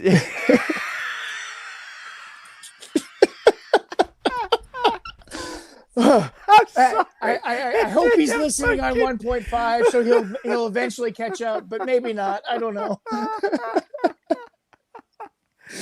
Oh God, that's so fucking awesome. Oh, that's so good. Yes. Look, for fuck's sake. Oh, that's awesome. Hey, look, we've all done it. I know. Absolutely. I know. No, yeah. We have all done it. I went on one of Punk's streams, and I'm like, I sent something in, and I'm like, and then I realized that I had either like taken a phone call, you know, and it's something, and then it was like, oh shit, like they're gonna think I'm crazy. Like, what is wrong with me? Oh my God, that's so fantastic. Okay, so quickly, the other a Game of Thrones movie is in the works from the Andor writer at WB. Now, look, this is all subject to change, right? With what we've been talking about. As we know, as our next topic comes into play, right? Yes, because that's going to be the one we kind of finish up on. Although we do have another trailer or two to show before we do that. Okay. But yeah, what do you think, man? I think Game of Thrones works as a series. As a movie, there's just too much to introduce for a movie, right? I absolutely agree with you. I mean, the depth and the detail and what needs to take place. You cannot do that in a movie without pissing everyone off. There's not anybody who's going to be satisfied with a Game of Thrones or an era movie. Now, I preface that with saying there's potential. Right. I prefer to see it in a series, but you could do maybe Robert's Rebellion in a movie, right? You could potentially do the final book of Dunk and Egg, right? Where they go back to Summer Hall and all that stuff, right? Yeah, I get you there. I guess my main question being, and it says here, from House of Cards showrunner and Andor writer, Bo Willimon, has already submitted a draft, which broke the news of the project. No director, no cast members, which is quite interesting. But the film will actually be made, given the news that Warner Brothers in the process of being sold to Paramount. I would say this is something that if I were Paramount, I would scrap this because if I were Paramount, there's a lot of things I would scrap. Oh, 100%. We're gonna get to one of those. Since plot details haven't been confirmed, the story is reportedly about Aegon I, the founder of the Targaryen dynasty, and his conquest of Westeros a few centuries before the original Game of Thrones television series. Look, again, much better as a series rather than a movie. I think most of us would agree with that as far as Game of Thrones is concerned. It's too much. Yeah, and George is all about the political intrigue. He's all about the characters and their progression. And so I don't see how you can do that with a movie. You need to have pretty static characters with very minimal change. Only one or two of them can actually changes in their character based on this situation in a movie to make a worthwhile movie. Agreed. And so there's too many players in all of his stuff. He tries to make it too complicated. So like I said, the Dunk and Egg stories or the Robert's Rebellion, and the Robert's Rebellion would be much better as a series because of all the interplay that's going on between the different houses. As a movie, you think as a movie? As a movie, there are some. I mean, you could take Dunk and Egg season 1. I think could have been fine as a movie. Right, I think a 2-hour movie. You could have definitely done that. Each one of those books could have been a movie. Right. I mean, you have everything you need in each one of those novellas to make a movie out of each one of those. I think the third one would be a great movie. But just depending on the size and the amount of characters and what you're trying to convey, I think most Game of Thrones content to me works better as a series where you can flesh out, take your time. Honestly, I think most content that you really truly want to engage with works better as a series than a movie. Yeah. Unless you're Peter Jackson telling Lord of the Rings. Where you can make a 4-hour movie and people will love it. Yeah, right? what he accomplished is so rare, though. It's you just can't do rare. that. No. You in the field of adaptation, you cannot do that. Right. And so if you have a contained story, like a one book thing, okay, yes, you can make one book into a movie potentially. A novella, yes, you can absolutely make a novella into a movie fairly easily. But a full novel, that's much harder to make into a movie because you miss a lot of stuff, and you have to. Well, and you must, omit some characters, and condense other characters, maybe 3 characters into a single character to convey kind of what you need to get across.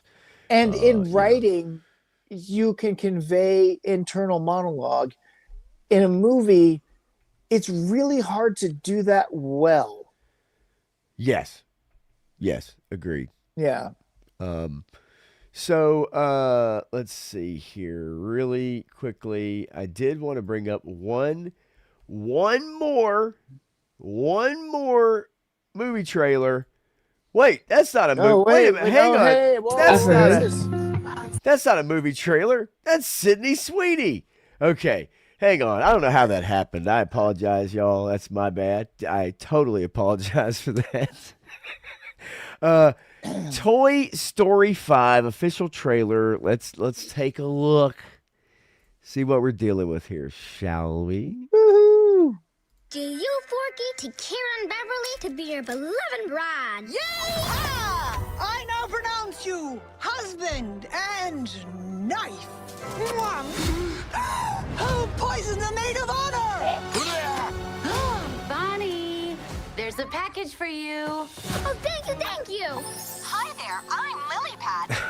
Let's play. Extinction, not again. Now, one thing I will say, this is honestly an interesting premise for this type of movie because I agree. It is the real deal, right? Like Yep. we've seen it, we've experienced it, we've watched it happen, and this is definitely like a great concept, in my opinion.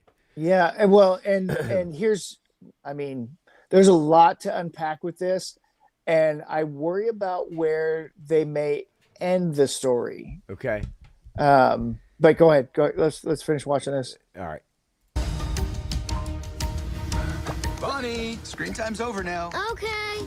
I want to talk to you, Device. Please, call me Lily. Me and the toys have been working all summer to try and get Bonnie to make friends. Yeah. But then you had to ruin Got it. it. You're not even listening to me. I'm always listening. See? Now look here. Me and the toys have been working all summer. Now in Spanish. Con los gemelos Jordan. Yeah, I got dibs on behind the dresser. That's pretty good. Jesse, hello? Is it as bad out there for toys as they say it is? We're finding more abandoned toys each day. We're down! Tex invaded our house, too. I don't know, Jesse. Toys are for play, but tech is... That's for everything. I'm losing Bonnie to this device. You got a friend. Always. Yeah. Came here as fast as I could. Why are you wearing a dress, Woody? It's called a poncho, Forky. Oh, someone needs a brown marker. Halt! Who goes there? Whoa, whoa, whoa! I come in peace. It's been too long, cowboy. What are you, some sort of old man toy? What? She thinks you're old because you're bald, Woody. Bonnie needs help from someone at least from the same century. So long, toys. We're gonna need backup. So, is it just me, or do the voices of our main characters sound really old? Yep. Like Joan Cusack, Tim Allen, Tom Hanks, love them, whatever. You're getting the old man scratchy. I mean, dude, like that Joan Cusack at the beginning, that part with Jesse, it was like, that sounds like an old woman talking to this little girl, and she's still the same toy. Like, she hasn't aged. That sounded really weird to me. Like, very noticeable. Stay here. I'm going with them. You don't think I can do it? We have to remember how old this franchise is. It's good to see them fighting again. It sure is. The first two movies came out in the 90s, folks. I know. In the first two, and it took them forever to make the third one. That's and that's what I mean. Like, I just don't know. It's so I don't know. So what do you think? Where do you think they're going, or where do you think as far as the end game here? I want them to lean into the congressional hearings, which talked about how we lower IQ and create smooth brain individuals when we introduce tech early in the education system, and how this is creating fentanyl zombies and everything else. And we're killing brain cells in our own children who don't develop white matter because of their screen time usage early on in life. And this will kill Bonnie, her IQ, if she doesn't play with the toys. So if they take that idea and push it through the movie, I think we've got something very special here, because you create more human interactions when you spark that mindset of creativity, when you break out the toys and you have a kinesthetic, physical, emotional reaction. There's sight, there's smell, there's touch, There's interaction with these things, and that develops the brain and the folds in the brain and creates IQ points. It creates a different way of thinking, an empathy and an understanding of your physical environment, which translates to the way you think about everything moving forward in the future. When we have a digital environment and we're stuck to a screen and we're beholden to just pushing buttons and getting a dopamine feedback based on flashing lights and stimulation to our brain this way, we actually create more smooth-brained individuals. We lower IQs, and we create, literally, you can see this in the last 50 years, you can see the IQs dropping with more technology that's been introduced in the classroom. This is scientific. It's been proven. It's been talked about in Congress.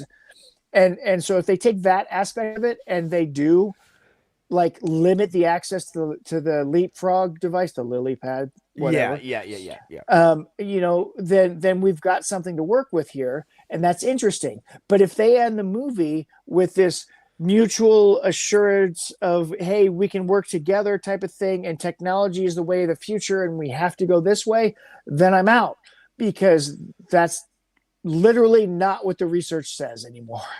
Yeah, I mean, I like what you're saying there. I mean, look, I don't think they're going to go that deep, obviously, with this, but I know where you're going, and you could make a statement on that, right? In whatever kind of way they could do it. I like the premise of it, right? It's just kind of been this evolution of kids play in the last several years, right? And so I like. I the thought premise Toy Story 3 did it really, really well, right? Yeah. Because you bring the electronic toys into it, and that changed things too, right? Yeah. I mean, I think this is kind of it's a low hanging fruit idea, in my opinion. But if it's done well, again, my concern is that the voices, they really sound holy shit, man. And so my big pullback on it is the fourth one was such a nihilistic piece of crap movie, right? That I never want to see it again. This is when Woody gives up. This is when Woody leaves. Why would he come back? Why would he even bother with anything human ever again based off of who he was at the end of 4? Because 4 was a dog shit movie. Yeah, it's I don't know. I mean, look, I think this is gonna still do gangbusters, especially if it somewhat recaptures some of the magic for people. But again, I don't know, man. Like that trailer, the voice performances in that trailer did not instill a lot of confidence in me. I'm not gonna lie to you. And I don't know. It really didn't. I don't know that the comedic timing for these people is on point anymore. I think Tim Allen's got it. I don't know about the rest of them. I don't know, man. It's just, look, it's part of life. It happens. It happens to musicians, right? It happens to actors. It happens to creatives. And I think Tom Hanks should just stay in Greece and stay away, because if he comes back, the Epstein files are going to get him. That's why he left and became a Greek citizen to begin with. Right. So this is pretty cool. Bobby Wold says Pixar's about 15 minutes away from us, and when they were doing the Cars movie, my dad took his 53 Hudson down to get recorded for sound clips. Nice. So did the rest of the Hudson Club. That's cool. Awesome. Pretty cool. Todd C is referring to your white matter comments about screen time, and he's like, "Hey, look, I watched TV early as a kid. TV's not the same. I'm a toy addict. No, not enough white matter. TV is not the same." No, you get a lot more screen time now than you ever did with the television. I'm sorry. I watch TV all the time. And I will tell you that it's not the same, because the interactive response and the dopamine that comes with screen time is totally different than television. Right. Yeah. Pretty funny, though. And, of course, Gatorade. It's got what plants crave. It's got electrolytes. Electrolytes are what plants crave. Everybody needs electrolytes. Plants crave. The thirst mutilator. Oh, shit. Brondo. There's some good, yep. Look, good old Brondo. Gotta have some Brondo, baby. I love that movie. I think I might try to watch it later. I was finishing up Primal earlier while I was So mowing down a pizza. my story about Idiocracy is my wife refuses to watch it because she says it's too real. Yeah, right. It's too it much. feels real. It's too much where we're going and where we are at that it's too painful to watch Hey, buddy, right now. It feels mighty real. Okay, to quote the artist Sylvester from the 70s. Look it up. Okay, a quick story that I had to ask you about. It is in the thumbnail. It is in the description of the stream. Here we go again. One Leslie Headland, the showrunner for the Acolyte, the well-received Acolyte that we all know. We all love the Acolyte. Power of one, the power of two, the power of many.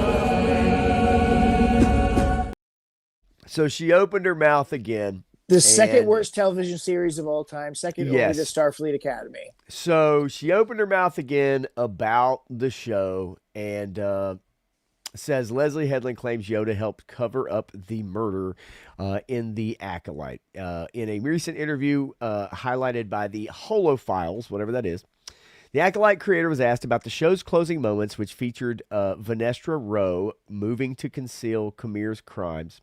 Headland didn't hedge when discussing where that storyline might have gone. Says, for sure, yeah, when asked whether Yoda would have helped with the cover-up. Don't come at me in the comments because he does it in Clone Wars, so I don't want to hear about it. It's true. No, it's true. He did it in the Disney version of the expanded universe. Yes. So it was when Disney purchased it, and in Clone Wars season 6, which is also a Disney product. Yes. So Disney made this fundamental change to Yoda's character at all. Okay, so the Jedi are the good guys. They are everything. I hate this so much. And so this is where people like Ryan Kendall go off and they say this is why Clone Wars is so bad. And I said, well, Disney Clone Wars was bad. The other Clone Wars was fairly good. And for what it was, I thought it added a lot to the universe. But then when Disney took over, it went to fucking dog shit. You know, here's the thing, okay? It says having Yoda knowingly assist in burying a murder investigation would mark a significant tonal shift for one of the saga's most morally grounded characters. For many fans, that crosses the line from thoughtful nuance into outright character erosion. Her defense is that Yoda has made controversial decisions before, particularly during the Clone Wars. The Jedi Council made its share of questionable calls also during the Fall of the Republic. Yes, and we have seen it. It says one major problem with Headland's defense is that while she appears to be referencing a real Clone Wars storyline, the comparison is far from airtight. The most likely source is Season 6, the Lost Missions arc involving the secret origins of the Clone Army. Right. The Jedi Council discovers troubling information. Sifo Dyas ordered the Clone Army before his death. And Count Dooku played a covert role in the project's creation. Yes. Yep. Yes, it's... You know, I guess my thing is that, look, I liked Clone Wars. I liked the Clone Wars. I know there are people I watch that absolutely hate it. I did like it. I liked fleshing out some of those stories. Yeah, but absolutely. I don't like Disney flipping the script and turning the Jedi, you know, into like the bad guys. I get their dogmatic approach. I get the fact that they were focused too much on the war, being thrust into that position, and maybe focusing on the wrong things. But in the story, like they are the good guys of the story. They are always the good guys. And George Lucas made this a simple story of good versus evil, and it will always be good versus evil.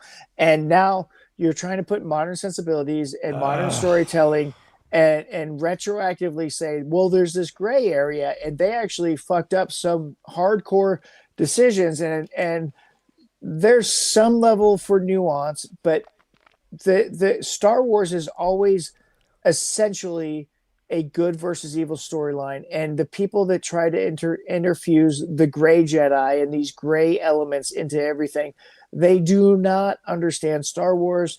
They are of the nihilistic mindset, and they want to deconstruct Star Wars. And this is what Disney has done since they purchased it. You know, look, man, this show had Darth Plagueis creeping in a fucking cave around the fucking corner like a fruitcake in the background. I mean,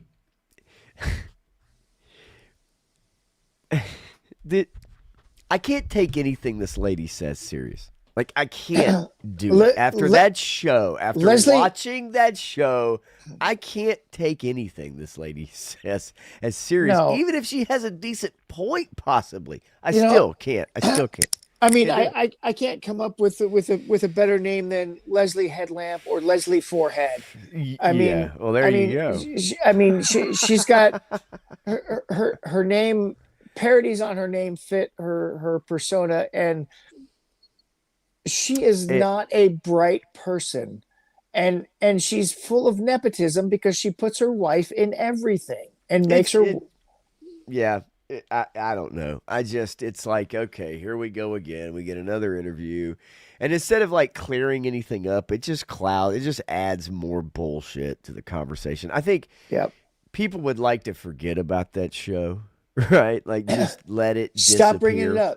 Stop bringing it up because nobody wanted to see it. The only people who ever wanted to see another episode of that TV show are the people that made tens of thousands of dollars on reviewing it. Yeah. and telling everybody, don't watch this piece of junk. I mean, people were losing their sanity on reviewing it because it's so bad. I mean, it's smoothing out wrinkles in your brain. Right. I mean, and 6'10" Yojo. That's why Daddy, I couldn't watch it past whatever episode I couldn't watch it past. Yeah, the past first. I watched. I watched with the first three or whatever. I watched the whole thing, and because I could not. It's brutal. And Billy Boy's Toys, 1978. What's going on, Billy Boy? Don't care for anything past Return of the Jedi. Star Wars ends there for me, and that's a fully valid way to feel. I fully mean, there's so much of the expanded universe before Disney bought them that I love so much, and there are elements of the prequels that I do enjoy, and then there's Rogue One and Andor. So there's other stuff that has been made that I think adds to the universe. Whether it's needed or not, I don't know, but I enjoyed it. And so there is some elements that I enjoyed, but for the mainline stuff, I'm done. So to finish up, 3-Star says y'all tricked me. And yes, it's true. I do have a high tolerance for this garbage. Never forget, Pop loved Superman. I liked it. He's coming right at you, Giraffe. Okay, so, let's finish it off with a little James Gunn talk. Now, this is from Cosmic Book News. This is interesting because we mentioned him earlier, one John Campea. But this was brought up about James Gunn quitting DC and possibly taking over Marvel. Now, quitting is a strong word to say when you might get let go. So you quit first, okay? But it says John Campea, YouTuber, is publicly predicting James Gunn won't stick around once Paramount takes control of Warner Discovery. What I think is so funny about his prediction is that he says, this is my opinion. I don't have any other information. I don't have any inside sources. Kroger always gives you more ways to save, like low prices in every aisle. Plus, you can. Hang on. So he's like, this is I don't have any insider information. I hate websites now. Yeah, I truly do. You cannot. You can't even go to a fucking website anymore. So he's going off and saying, I have no information. I have no background information, no inside sources on this. This is 100% going to happen. Exactly. Yeah. It says, it says, look, right here, makes This it is clear. 100% my opinion. Hasn't spoken to Gunn, and this is just his opinion, but he says he's 100% sure he will go to David Zaslav and ask to be let go from his contract before the end of the year because Gunn isn't working for those guys. Now, this is why. Is bullshit. Okay. This is why he thinks that he's going to leave to become Kevin Feige's heir apparent back at Marvel. And it's because of the way that James Gunn feels about Donald Trump and Donald Trump's little fuck toys. So I just don't see any reality in which James Gunn stays. He's going to quit because we all know how he feels about Trump. So I have to say, he left Disney on very bad terms. You do remember he got fired by Disney, right? And they begged him to come back because the actors said they would not return for another Guardians movie unless they brought him back. But he got fired. He got canceled. Yep. Yeah, he essentially got canceled by Disney for some childlike tweets, we'll say. Yeah. Yeah, you know, I mean, we're talking PDF files type of stuff. Yeah.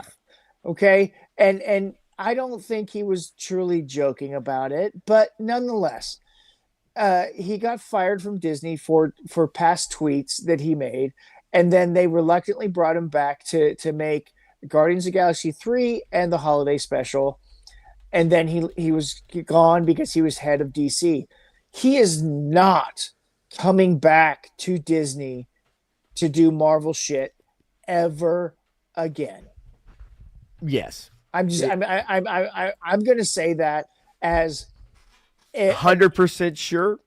Even though you haven't talked to anybody. I'm 80% sure that he will never come back. I mean, there's a 20% chance that he could come back, that Disney could cave and say he's going to make his money. But I don't see how they come to that conclusion because Superman lost money. Supergirl's going to lose money. Everything he's fucking done in the DC universe has been a failure in terms of numbers on every metric.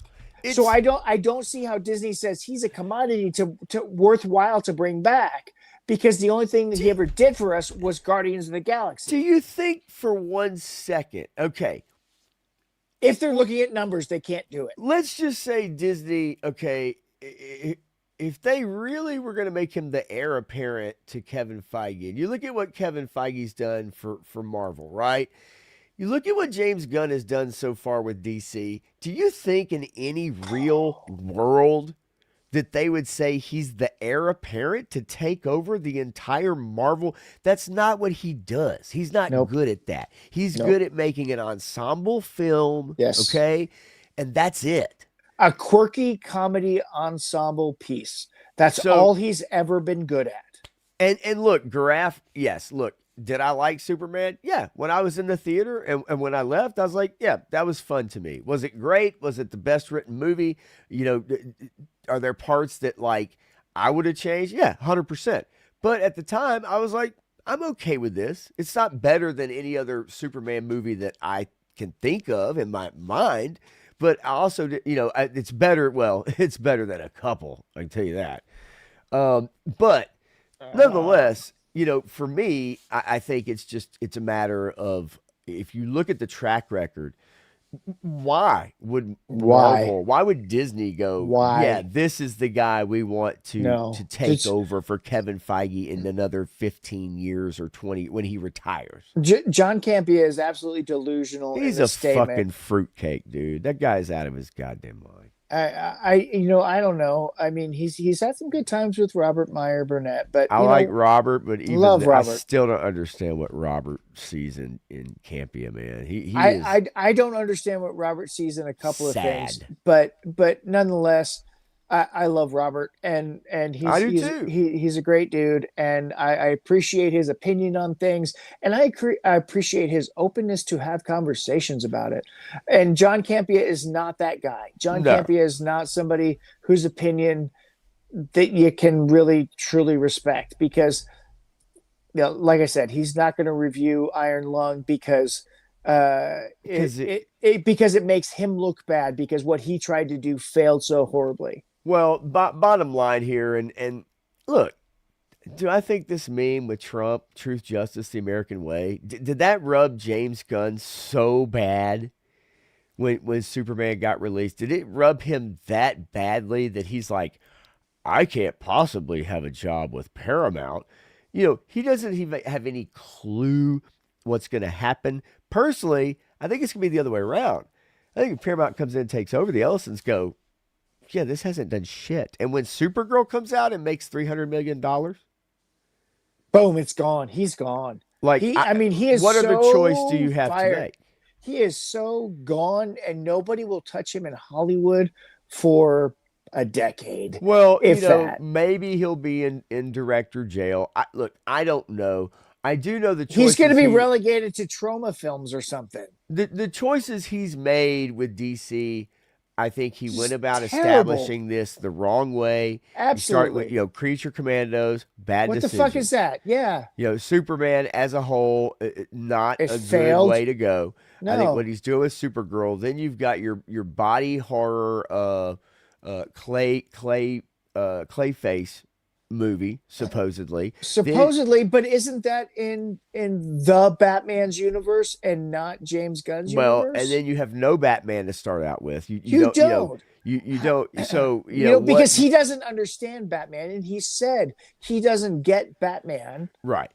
He doesn't get Superman either. I mean, the only character he could ever write efficiently would probably be Booster Gold. Well, and that, interestingly enough, I agree with you from the concept of what his track record provides us. Now, Billy Boy's Toys says, with the movie sucking, do you think they'll do a good job with Lobo at least? May very well be the highlight of... It's going to be the best part of the Supergirl movie. Right. It absolutely will be, because Jason Momoa was born to play that part, and he should have played it 10 years ago. And not been Aquaman. He should have been fucking Lobo 10 years ago. And that would have been something interesting to do, is a Superman Lobo movie where you have a Superman movie, you introduce Superman, whatever, and then you have him on the Lobo storyline. Right. And then you have an actual interesting interaction, because Lobo is a fairly powerful being in the universe. And there's a whole lot there to unpack. And Jason Momoa would be amazing as Lobo. If you look at all of his characters that he's ever played on every TV show, from Stargate Atlantis to onward to Baywatch and everything else, he's always played the same kind of character. Yeah, I mean, look, we'll see. Will it be enough to save that movie? I don't know. And also, as they're basically gearing up to film Man of Tomorrow, which is Superman 2, it has a release date in 2027, July 9th. You know what's going to be interesting? But I don't know if we'll get there. I don't know I don't know if we will either. But you know what would be interesting is if they make Man of Tomorrow and it's a really good Superman movie, but nobody sees it because the other one, because of the track record. Yeah. And it's like, this is the movie you should have started with. And that's what people are going to be pissed about if it ever comes out, is that they're like, this is the movie you should have started with.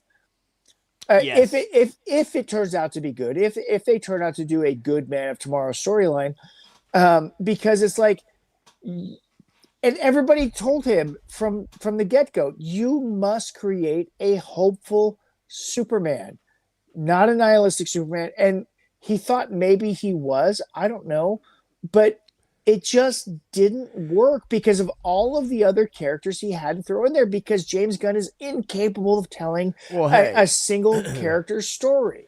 Kindness is the new punk rock, Matthew. I don't think he knows what punk rock is. I don't think he even knows what that means. No. When I heard that line in the movie, I was like, like, what are we doing here?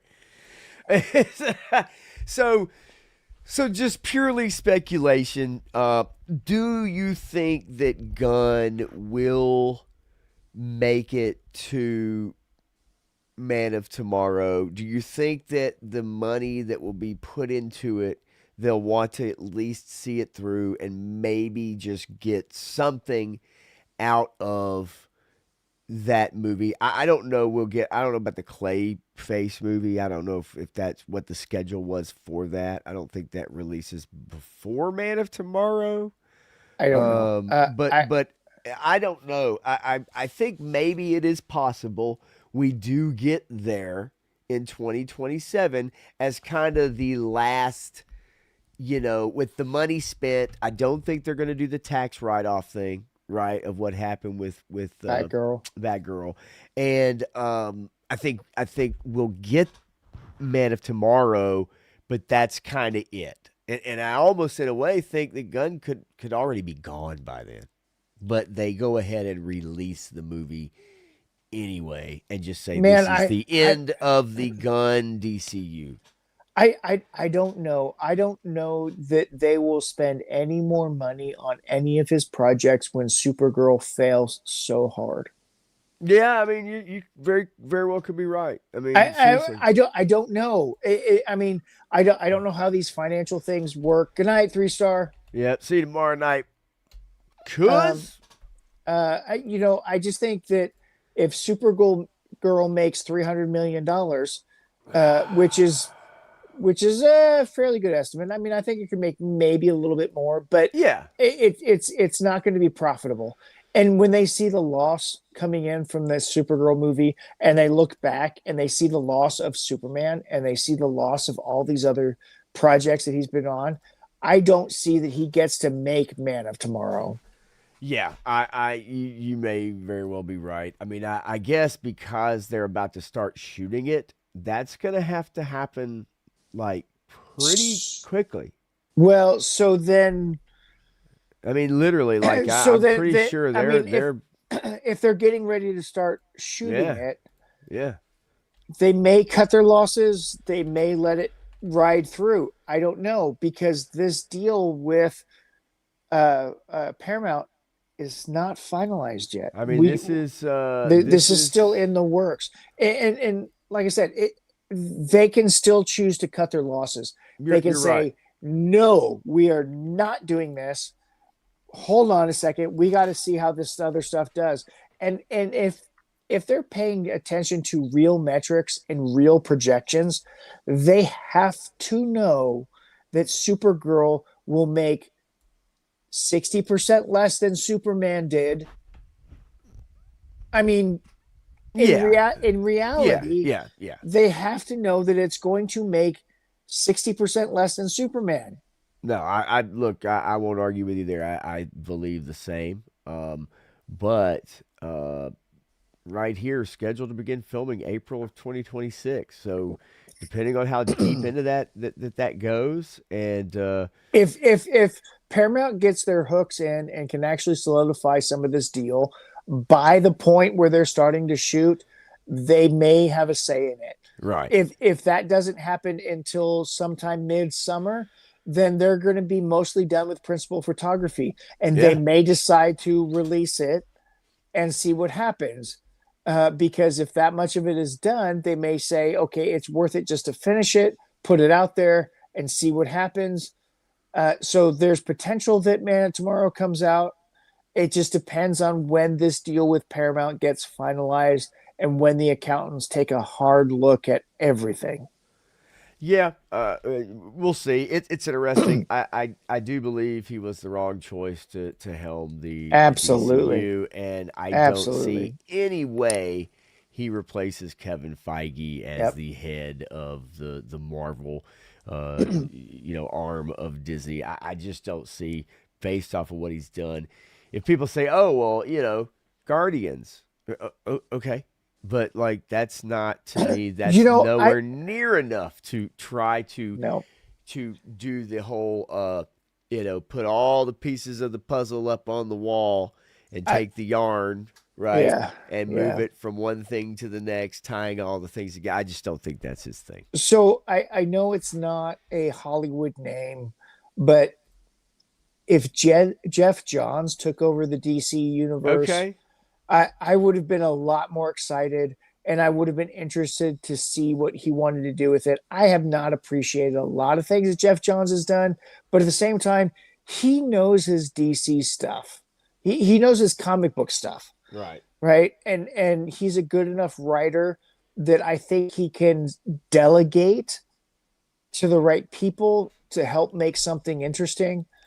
So honestly, I would look to see Jeff Johns moving forward in this space.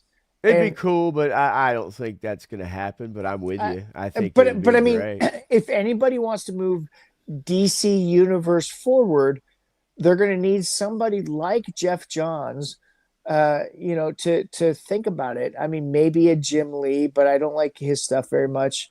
But I mean, you've got to have somebody who's savvy enough with the material, with the property, to manage it well enough to bring it forward. Right. And yeah. I don't know who that next person is going to be. Yeah, I don't know, man. I mean, it's I think, a restart, right? A reboot again. It's just, God, I hate to see it. I just hate to see, just here we over and over. Let's reboot. Let's reset. Let's, The normies hate to hear it. The normies don't want to hear it. The normies want a consistency. Or fuck it, they just want a goddamn movie to watch. They want something that's a good, contained movie. Yeah. No, exactly. I mean, I don't know, but I don't think we're gonna get the rest with Mr. Gunn. So we'll see. We'll see what happens when the takeover takes place. The Gunn finalizes. And Gunn is never going back to Marvel. Yeah, I don't know. I definitely don't see that, but stranger things, I guess, have happened, right? I mean, it's very true. So that's why I put it at 80%. Okay, not 100 though. Not 100. Okay, well, look, that is it for us this week. You guys make sure you head over to Mamu's Action Figure blog on Instagram to check out Matthew's pictures. Yeah, you missed it. Somebody commented on my stalker picture tonight. So Oh, go check that out. You know what? I saw it, but I didn't know what it was referring to. Yeah, I had no idea. I was like, I mentioned to MCR Mazza that my stalker picture came out today. Are you talking about with Night Viper? Yeah, so I have a series with Tunnel Rat and Stalker with the Night Viper, and 2 Stalker pictures came out, and that's the one from tonight. Eric, yeah, thanks, Eric. But yeah, I like that too. That's cool. I've got to finish that up. I still need a couple more. Those are my pinned ones there. Comic book. That's a comic book cover, obviously. It's my Shadow Guard. That's Twilight. Yeah, Twilight, Shadow Guard, whatever. In the 50th anniversary, they were called Shadow Guard. But yeah, so that's the one from tonight. And I did a night series, and I've got some more night series stuff with Night Viper. So I've got a bunch of Night Viper stuff coming. Awesome. Thank you, Eric. I appreciate it, man. Yeah, man. That one was awesome. I love doing that one because I used the Eagle Hawk from the 4-inch line from 2013. Okay. And I had the Walmart roadblock inside the gunner's chair, and then I had the Walmart leatherneck down on the ground with Big Lob, which was a club exclusive, in the background. So they were all 4-inch figures in the background, and then in the foreground I had these guys going on. And this was a bloody Sunday picture. Nice. Yeah, man. If you guys don't Silhouette. know, there's another Stalker one with the moon behind him coming at that Night Viper. If you guys don't know where to go find it, then it's right under. It's right here, Mamu's Action Figure blog. So yeah, make sure you guys go check out the pictures. I know a lot of you have, a lot of you do. So, but for those of you that don't want to see some great toy photography, there you go. This is about as easy as that, my friends. Let's see. Tomorrow night, I do have a Sevens Wild with 3-star draw. It's our 50th show. So that is, I didn't even realize it. until yesterday, which is cool. Since we do it every other week or whatever. So so we'll be doing that tomorrow night at 9 Eastern, 8 Central. Like I said, at the top, War Chest Full of Toys is in town. I'm going to try to hook up with him tomorrow, maybe get a bite to eat and hang out for a bit.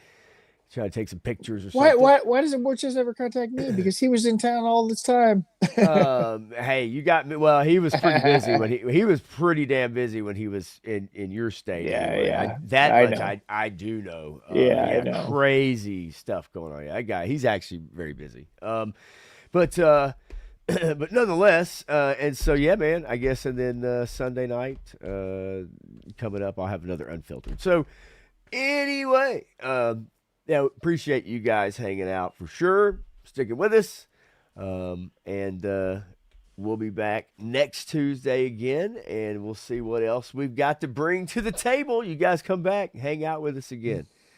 Is always appreciated. Matthew, I'll see you soon, buddy. Y'all have a good night. Appreciate it.